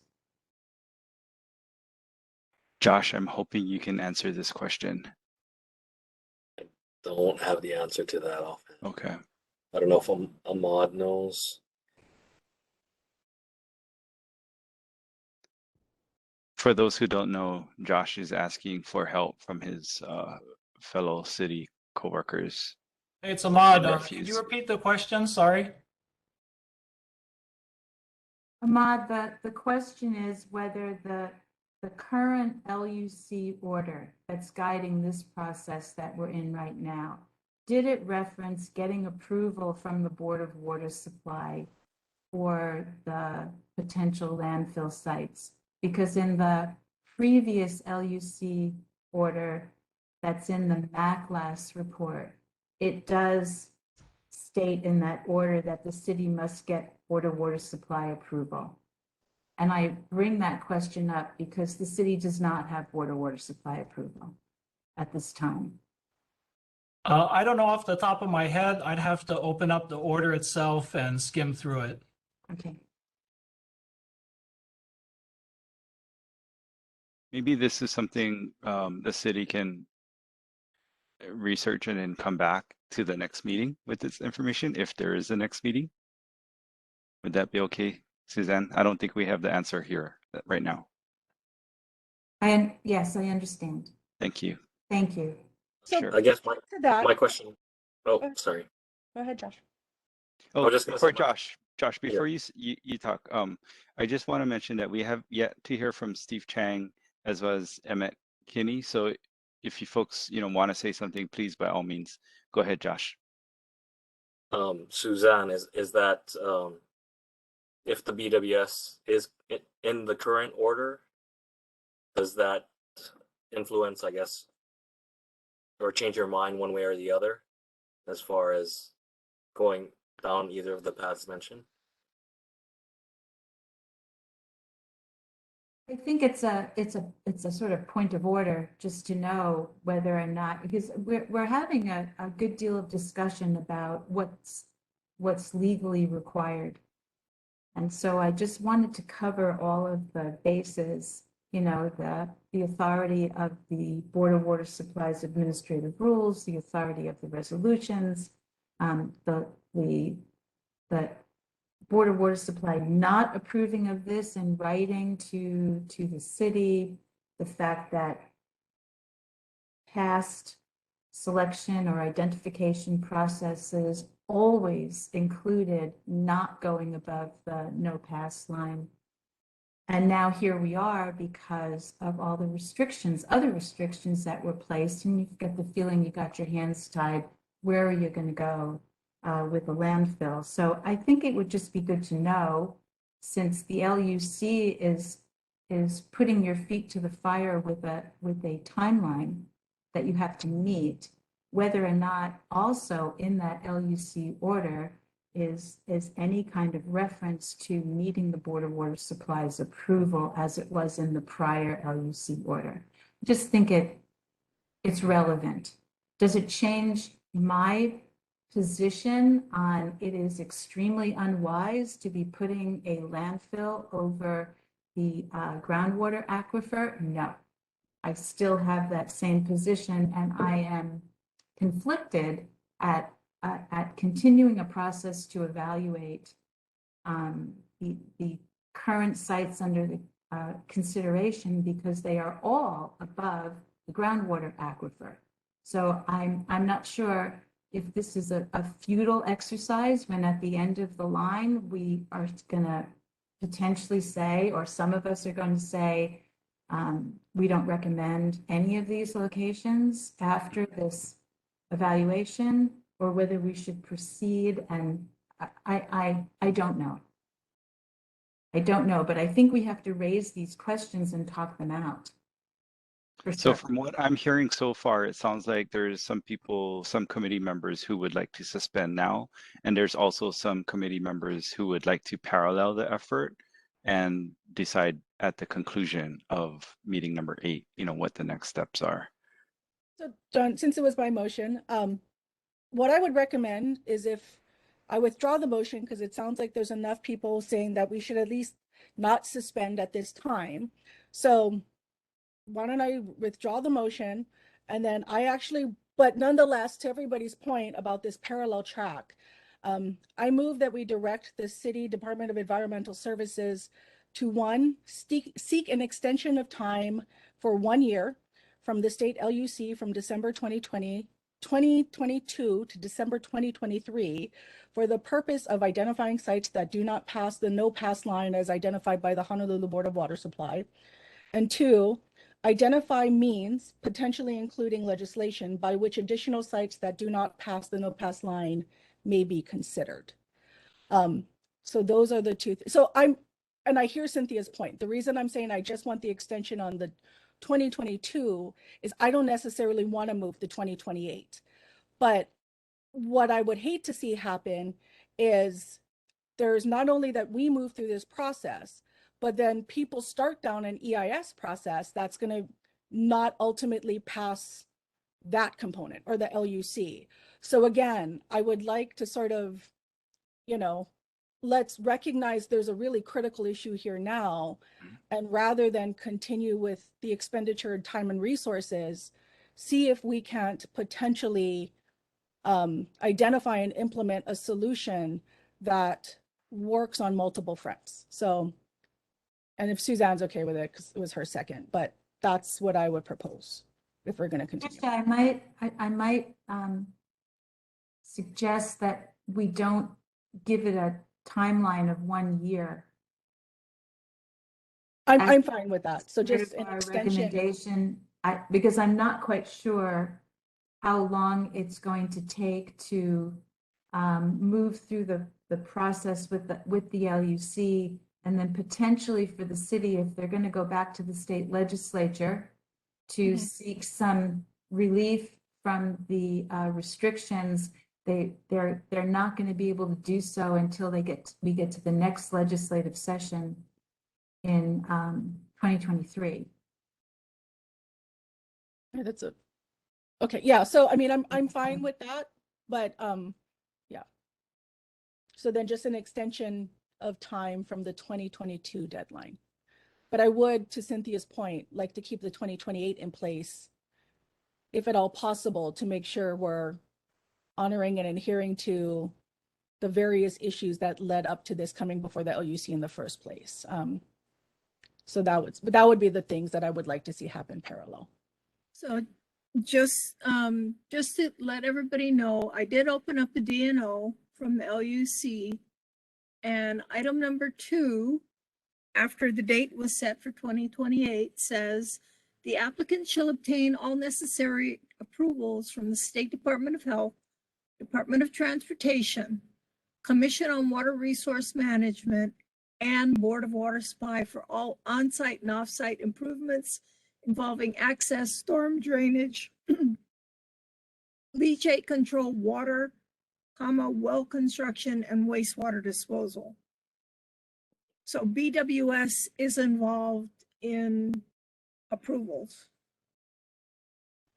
for the next landfill. Thank you, Cynthia. So I go back to Steve Chang and Emmett. Kinney, do you folks have any thoughts on the discussion before we try to move forward with I don't know what yet? Yeah, I appreciate everyone's input and agree with the importance of the water resource. And I would lean toward working the parallel process in making our best attempt to accomplish what we were charged to do. And it sounds like at the end of the day, most, if not all of us, will decide that citing the landfill over the aquifer is a showstopper. But putting that aside, here are our rankings relative to the other criteria, and stick to our target goals and target deadlines, and not hold that up, right? Meet that responsibility and pursue these time extensions that are critical. That's how I would meet. Thank you very much, Emmett. Steve, giving you a chance to chime in. It's been a very rocky road to travel over the years of looking at landfill sites and dealing with the problems that are just normally what happens with the operational landfills and the communities that have been impacted over essentially my lifetime. But I believe that we're really close to at least going through the process of saying we have 6 sites, we can come with a ranking, but again, we have extreme reservations about the decision to place the landfill in any of these locations. I understand that city and county is tied up with the restrictions that are placed over time, the adding of buffers and restrictions on distance to communities and stuff like that. And if there is a need to make those changes to maybe open up, give a broader expanse of other sites. I think maybe that's what we have to put to the mayor and say, look, this is not our choice, and we need to keep pursuing with more flexibility other options. So I'm siding with just let's move forward. We're not that far from coming up with our numbers, and in the end is making the final conclusions where we make recommendations saying this is not anyone's real clear choice, any of the sites. Mhm. With reservations. Yes. Thank you, Steve. Yep. Josh, is there anything you want to say before we try to wrap this part up? I know we Yeah. have a lot more material to cover. Yeah, I know the motion was withdrawn.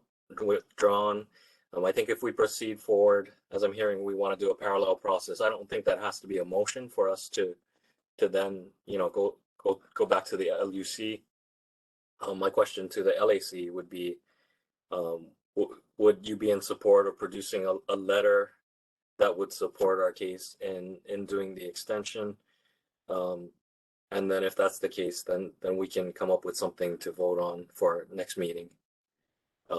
But we can start looking into how we're going to do the application process. Like Cynthia mentioned, though, the timing is pretty bad. It may not be reviewed by the LUC before the end of the year deadline that we have to name a site. But the support from the LAC would be pivotal in helping us to extend the deadline. I definitely, again, whether it's action or not, would strongly support whether we write a letter as a group, which I think we should, and individual letters. Is there a reason you wouldn't try to get it on the next LUC agenda at the very least? Oh, we can definitely try. Yeah, we'll look into what the timeline looks like. We'll do our best to try to get it on the next LUC agenda. Yeah, and I mean, I think it also wouldn't hurt. I mean, I don't think we need him to present or anything, but I think it would help to invite Dan Orndecker to just hear what this discussion is, because there's the potential that he could offer some valuable insight as to direction to explore some of this. So I would also ask that you invite him to the next meeting. Okay. For Yeah, we can people do who that. don't know who that is, myself included, Trisha, Dan Dan is Orndecker is the executive director. I think is executive director for the secretary. Yeah, he's the head of the state staff for the LUC. perfect. Thank you. Okay, so are we proceeding without a motion then, and commitment to parallel the process? Yes, unless And there's any objections. right. And I think in this letter that would be produced on behalf of the committee, I think maybe it would be a good place to drop in, a new timeline or something. You can kind of make your recommendations there too.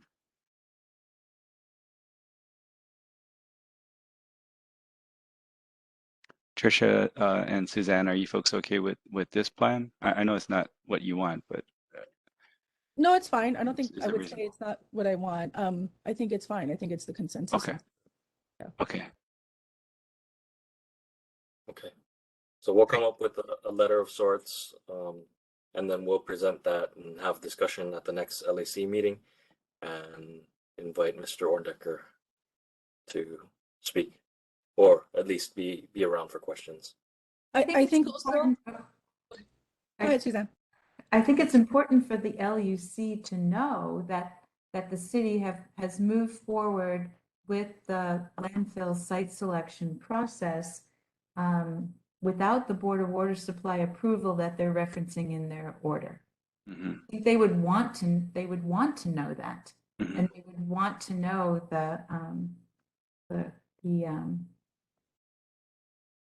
how conflicted we are Mm-hmm. about this.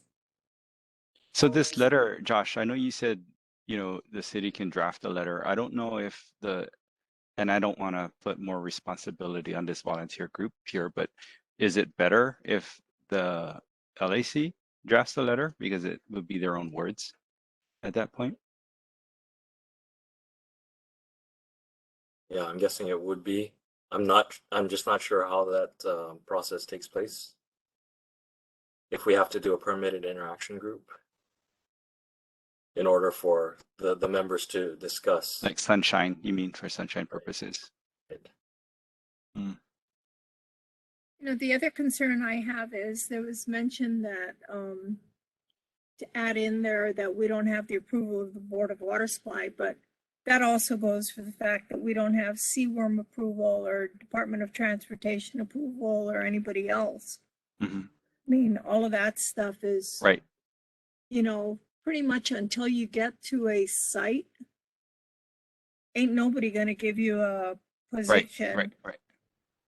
I think that point is well noted, Cynthia, and I don't think the letter should assume that just because the other agencies are silent, that they thereby provide approval. I think all we can state is that the Board of Water Supply has strong concerns because of this pass no pass issue. Sorry, Suzanne. I don't know that they are silent. I believe ENV went forward and solicited input from these agencies, which is why the Board of Water Supply sent their letter. So I believe that ENV went forward and solicited input from these agencies that about the sites that are under consideration, and perhaps Josh or Michael or someone can comment about those. Sorry, poor choice of words. I shouldn't have said like silent as in like the city never did seek approval, but silent in the letter that, you know, just because they're not mentioned there doesn't mean that. No, I mean, I think that they were asked to provide input on the current sites that are under consideration, and that they submitted some kind of input. I would have to refer that over to those in ENV that would know better. I'd also like to make sure we have Corp Counsel on the calls going forward. I think that was a pretty significant absence today. And I know they've been on before. So since we are dealing with some various legal issues, if we can make sure they're on the call going forward.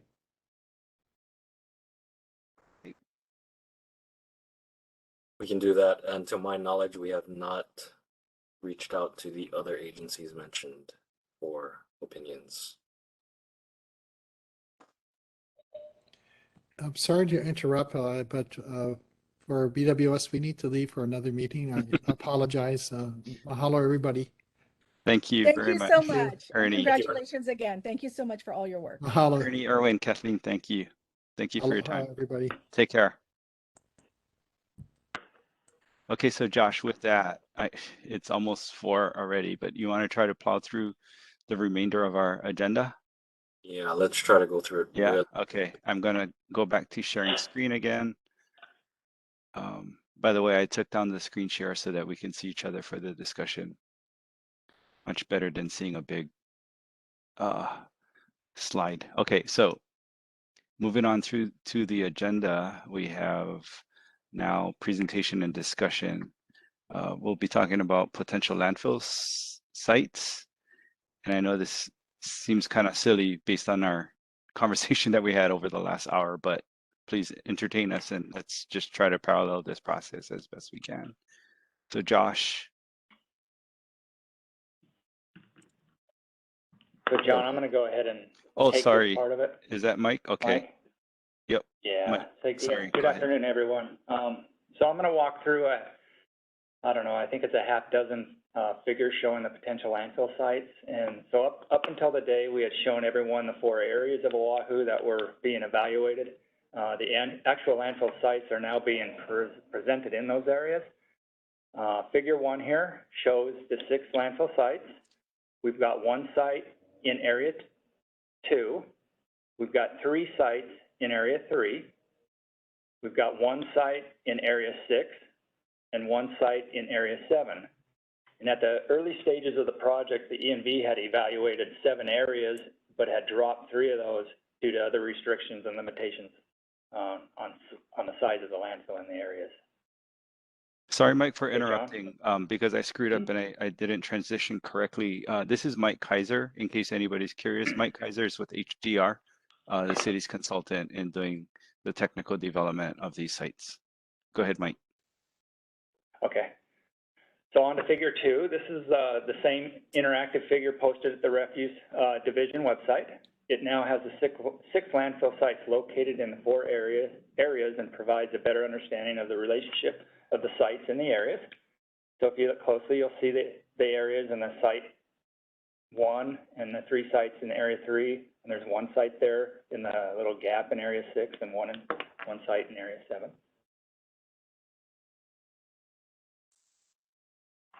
So so the next 4 figures, we're showing a closer-up view of the landfill footprint in the actual areas. It's important to understand that the size and shapes are just conceptual, and all of the potential sites are graded to approximately 100 feet in height at 3-to-1 side slopes, and the goal was to try and achieve the 21.5 million cubic yards of waste capacity. So this landfill site in Area 2, Site 1, Area 2, is located on a plateau, and the reason for that was to bypass the surface water drainage that's Mauka of the site. I'm just going to point out a couple of things of each site as we move forward. So you can go to the next slide, John. This slide shows the 3 landfill sites in Area 3. There's Site 1, Site 2, and Site 3. Site 1 and Site 3 are actually graded to the entire extent of the parcel. So we tried to keep them on the parcel, on one parcel. Site 2 is actually located on a larger parcel, so it'll have more flexibility in the shape and size and location on that parcel. Figure 5. This is Area 6, Site 1, and it is really confined by all the restraints to that particular location. This site has 3 parcels it's associated with. The larger parcel actually extends on the other side of the roadway there. It's part of, I think it's the Del Monte property. Figure 6. Can you get the Hello? Cynthia, sorry, you're breaking up right now. Could you repeat your question? We're stuck on, okay, now he's moved the slides. We were stuck on figure 3 for a while and didn't see 4 and 5. Is anybody else stuck on figure 3, or is it just Cynthia? It moved now. I've seen this figures okay. Okay, Cynthia, it might be your end. Sorry about that. It might be your end, Okay, Cynthia. thanks. Nope. Thanks. Okay. So this next figure here is Area 7, shows the one site in Area 7, and this one is sort of like Site 2 in Area 3, that it has the ability that it's located on a larger piece of property, the parcel, I guess, so it could be configured in a little different orientation and size.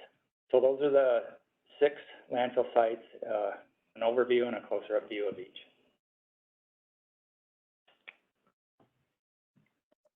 Thank you, Mike. Is there any discussion on the landfill sites from our committee members? Questions? Sorry, John, before we move on, would you go back to the slide with the capture zones again so that we can reference it? Capture zones? Yeah. Like here? Yeah, no, next one, sorry. The other one? Okay. Just so you all have a better point of reference, but yeah, there's the area 2, Area 3, Area 6, and Area 7. The gray shapes there. Okay. Good, Josh? Mm-hmm. Okay. Steve Chang, I have a And question. just for everybody's awareness, sorry, Steve, real fast. For everybody's awareness, Brennan said that he needs to drop off at 4. So if you see him disappear, he had to leave. Go ahead, Steve. Sorry. Yeah, so all the sites identified, they'd be at grade. It's not going to be like where you're going to excavate and create a low point, right? Everything's above grade, so that's why when you look at view planes, it looks like mounds over time, right?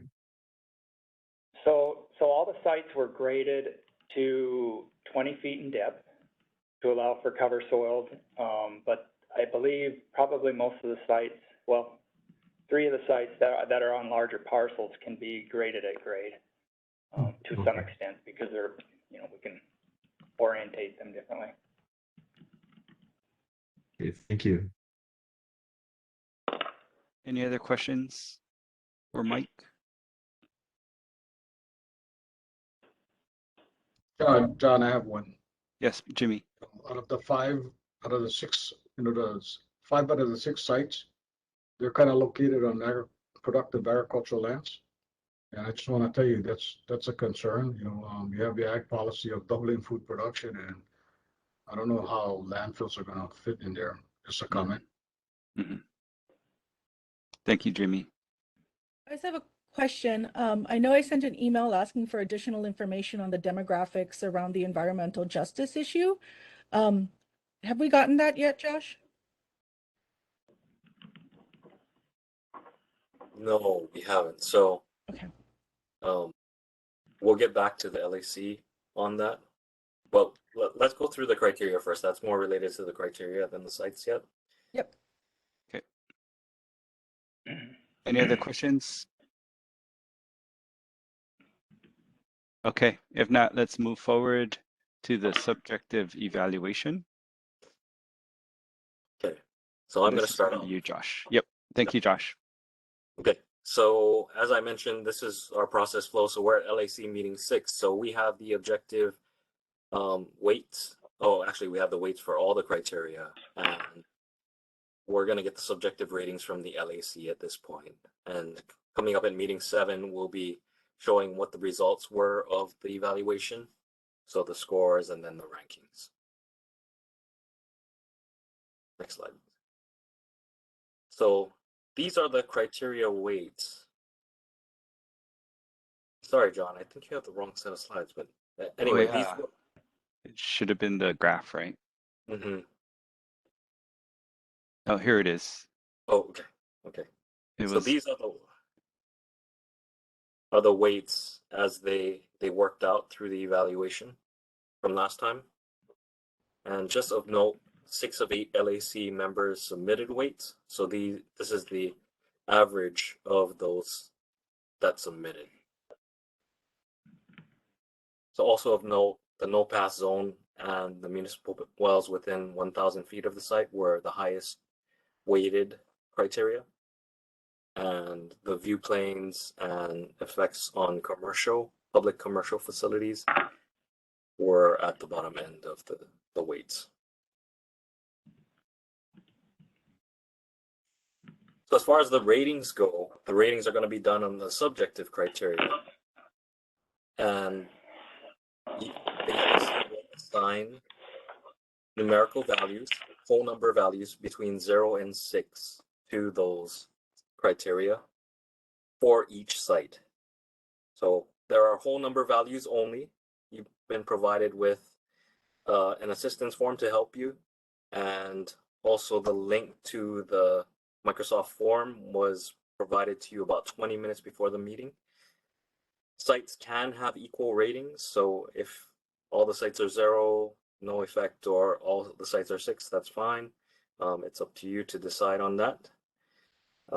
And the average ratings between all LAC members will be used in the score calculations. Next slide. So I'm going to turn over to Mike as far as going over the criteria that you'll be rating.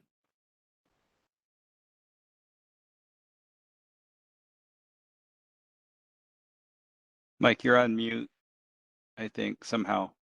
Sorry about that. Nope, good.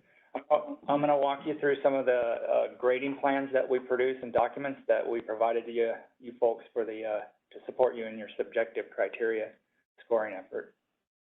So we've given you conceptual grading plans and parcel information for each site. We actually went out and graded, as we said, the sites to approximately 100 feet in height, 3-to-1 slopes. And so you'll have a grading plan like this for each site. Over in the notes side of the figure there's information on the site capacity, the landfill footprint area, and parcel information as far as the owner and size and the TMK there. So the next series of slides have to do with the actual subjective scoring criteria. We've numbered them in the order that we've had them, so it's going to be 10 through 17. The first one, number 10, was land use displacement. So we provided you with figures with the LSB productivity ratings for the sites. We also included in the rating scoring sheet whether the site is located in important agricultural lands. And we also did a record search to find out if there was any other types of detriments on the actual landfill parcel itself. So here on this example is the Hawaiian pineapple dump number 3, and former battery George W. Rickert was on the site parcel. Okay, next slide. So proximity to ecologically important areas is number 11. We sort of put a definition of what we thought or how we approach the ecologically important areas down at the lower left-hand corner there. And we found that none of the landfill sites are located in areas designated as critical habitat under the Endangered Species Act. So what we have shown on the figures that we gave you were the streams with aquatic and riparian resources. And then we also provide backup. If you notice, these are numbered in there, like number 1 there, shows that the combined color is aquatic and riparian resources. Then we gave you tables to actually go to the metadata and figure out and read up on what type of aquatic and riparian resources are in there. We also provided for this example threatened and endangered species that we thought would likely be encountered in the projects on Oahu, and provided that information as support documents. Number 12, proximity to nearby surface waters. We concentrated on wetlands and streams. Again, we numbered all of the sites and the streams that were identified, and gave you tables to go back and cross-reference and find out what type of wetlands and streams are located within each site. These are within a half mile of the site we studied. You go to 13. I'm going to stop you there. Did you also get us the water birds? I asked for that because I wanted to know if MBTA would apply. So I know you identified wetlands, but I don't know that I saw anything on water birds. I'm going to let Rebecca and some other folks chime in later at when we have some questions. I'll bring it up. Okay. I've got Rebecca Cantalisa with Wilson Okamoto on too. She helped us with some of this work. So proximity to nearby archaeological and cultural resources. To the left there at the bottom, we put the sources that we referenced to identify them. And if we found a place name or a historic site, we identified it on the figures, and we've got backups. You'll notice that there's numbers actually in those stars and triangles, and you can cross-reference a table to what place name or historic site is there. Mike, again, I think I asked specifically if you can go back one. So the Oha Kipuka database is notoriously unreliable, and then HICRIS is not enough. So what I asked for was to go through the state inventory of historic places. So even if you just send the polygons to SHPD, their GIS specialists can come back with what's actually in the SHPD database as to sites. So I know I wrote in and asked for that information as well. So I wouldn't rely exclusively on either one of these databases because you will miss a lot of information through that. So if we could get that done as well. Yeah, we'll take a look and we'll look into it again. We did do a file review at SHPD, a physical file library review, but it's sometimes difficult to understand their filing system, and we didn't get some level of cooperation on yeah, the site. You mean the boxes on the floor? Yeah, their filing system. Yeah, but like I said, they have an excellent GIS specialist that I think if you just send him the information, he can pull for you everything in their database. Okay, we'll look into that then, yeah.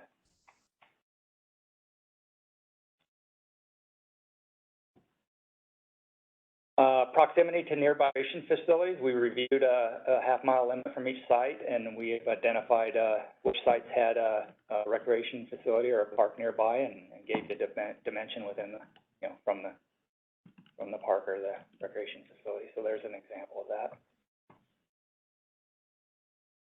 Next slide. Same thing for proximity to nearby public commercial facilities.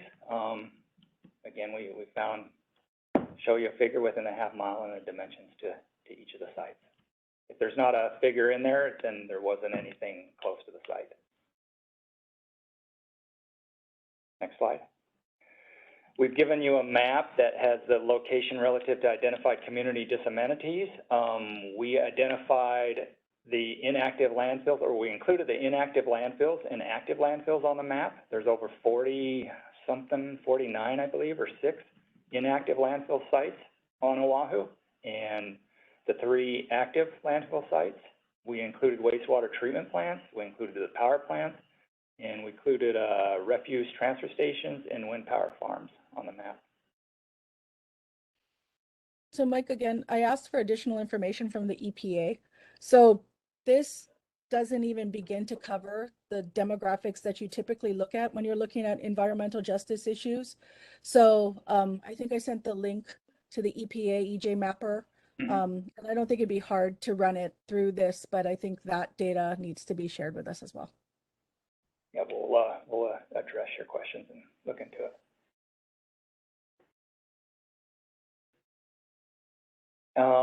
The effects on this public view plan. So we were able to bring in the landfill shapes from our 3D CAD and put them into as shapes into Google Earth. And so we've given you a plan view of each of the sites in relationship to the surroundings.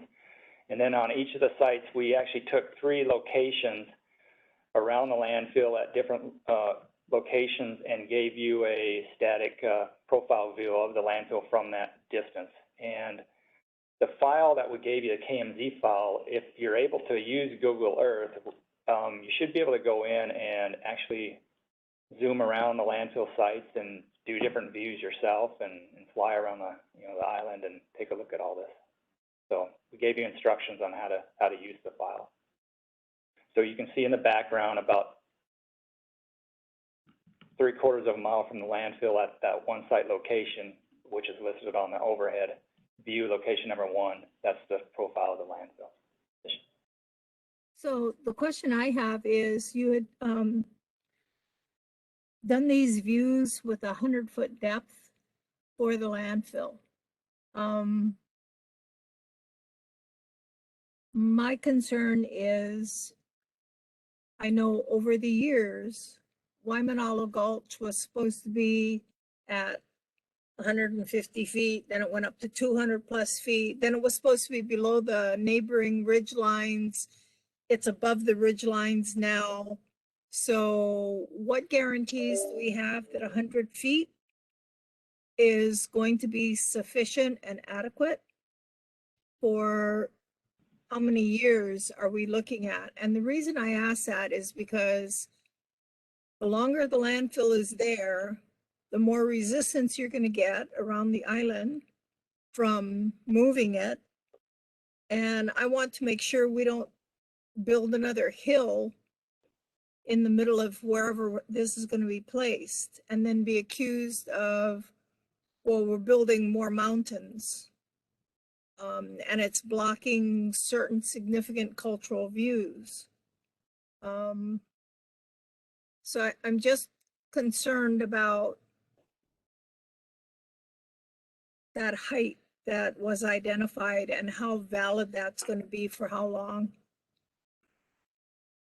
I think the larger concern that we were struggling with was as far as the time that we're going to be there. But the way that we had Mike work on this was that we looked at a 20-year horizon based on current dumping rates plus the C&D that we would be taking in should PVD close. So technologies only get better. We've only been getting better at diverting things from the landfill. So we're looking at least the 20-year horizon, but we would, as mentioned, plan it so that we know what the end date will be for this landfill.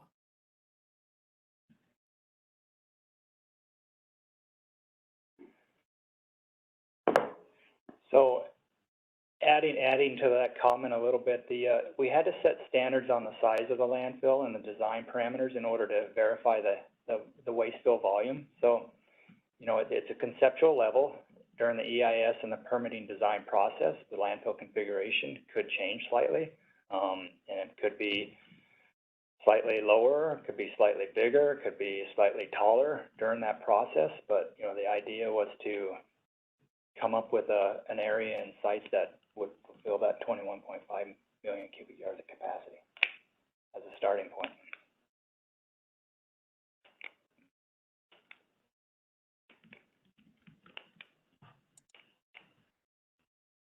Okay, I hope that answered your question, Cynthia.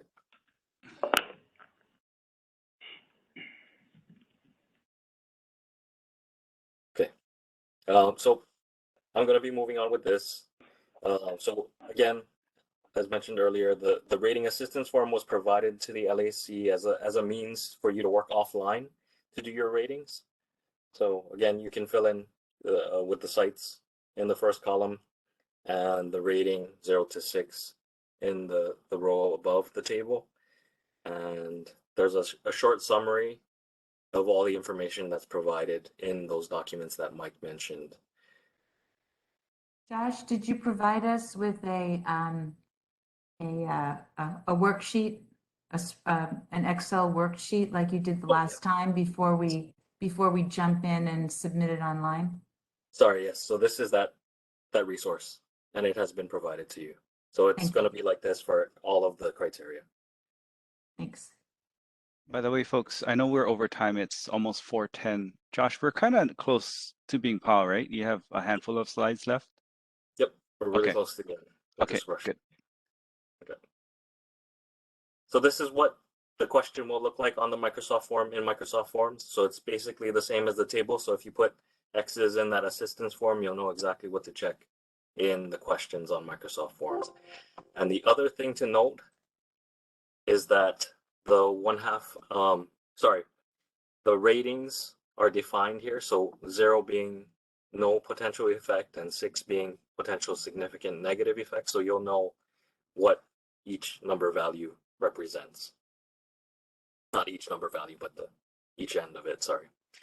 So this is what the output will look like in the end. It's a table in Excel for us to then do the evaluation. So we'll take the average ratings as submitted by the LAC members. So, and it's listed by site and everything.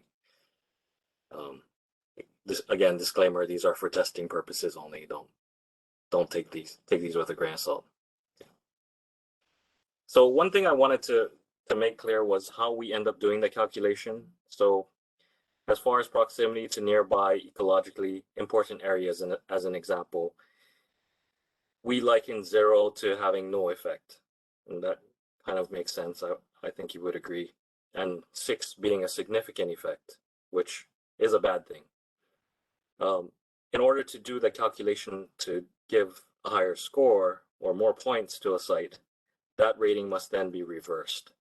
And I kind of explained that this time, but as a more specific example, so site 2.1, if the average rating as submitted by the LAC members is 1.75, which is minimal impact, mostly good, that rating is reversed to give us the score, the rating that we're going to use to put into the scoring. So 6 being the maximum score minus that 1.75 gives us a rating of 4.25, which is then entered into the scoring formula. And that gives something that has a minimal impact and is mostly good a higher score when we do that reverse.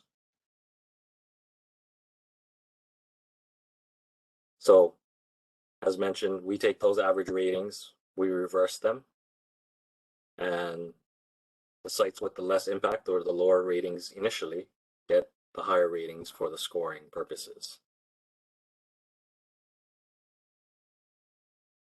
And then when we actually do the score, we take that average weight from that was done last time, multiplied by the average reversed rating to then get the score for each site. So that site 2.1, which had the lowest initial rating, lowest impact, then gets the highest score.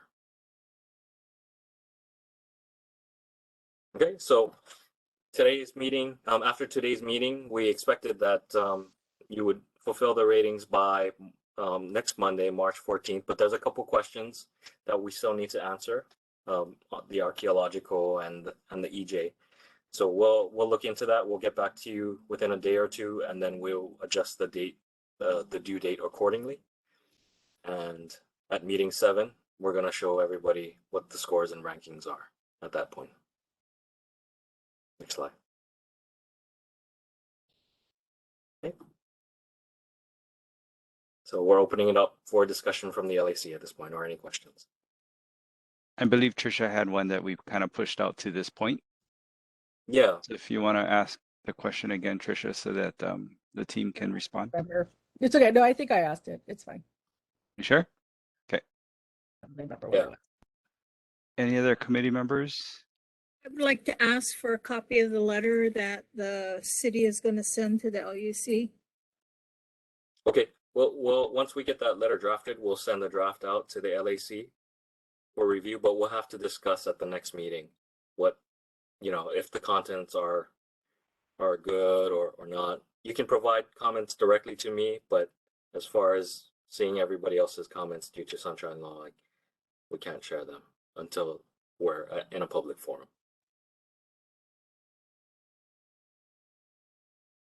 So Josh, just to reiterate then, so that this letter that's going to go to the LEC is not going to be released at least until the next LAC meeting on April 4. Yeah.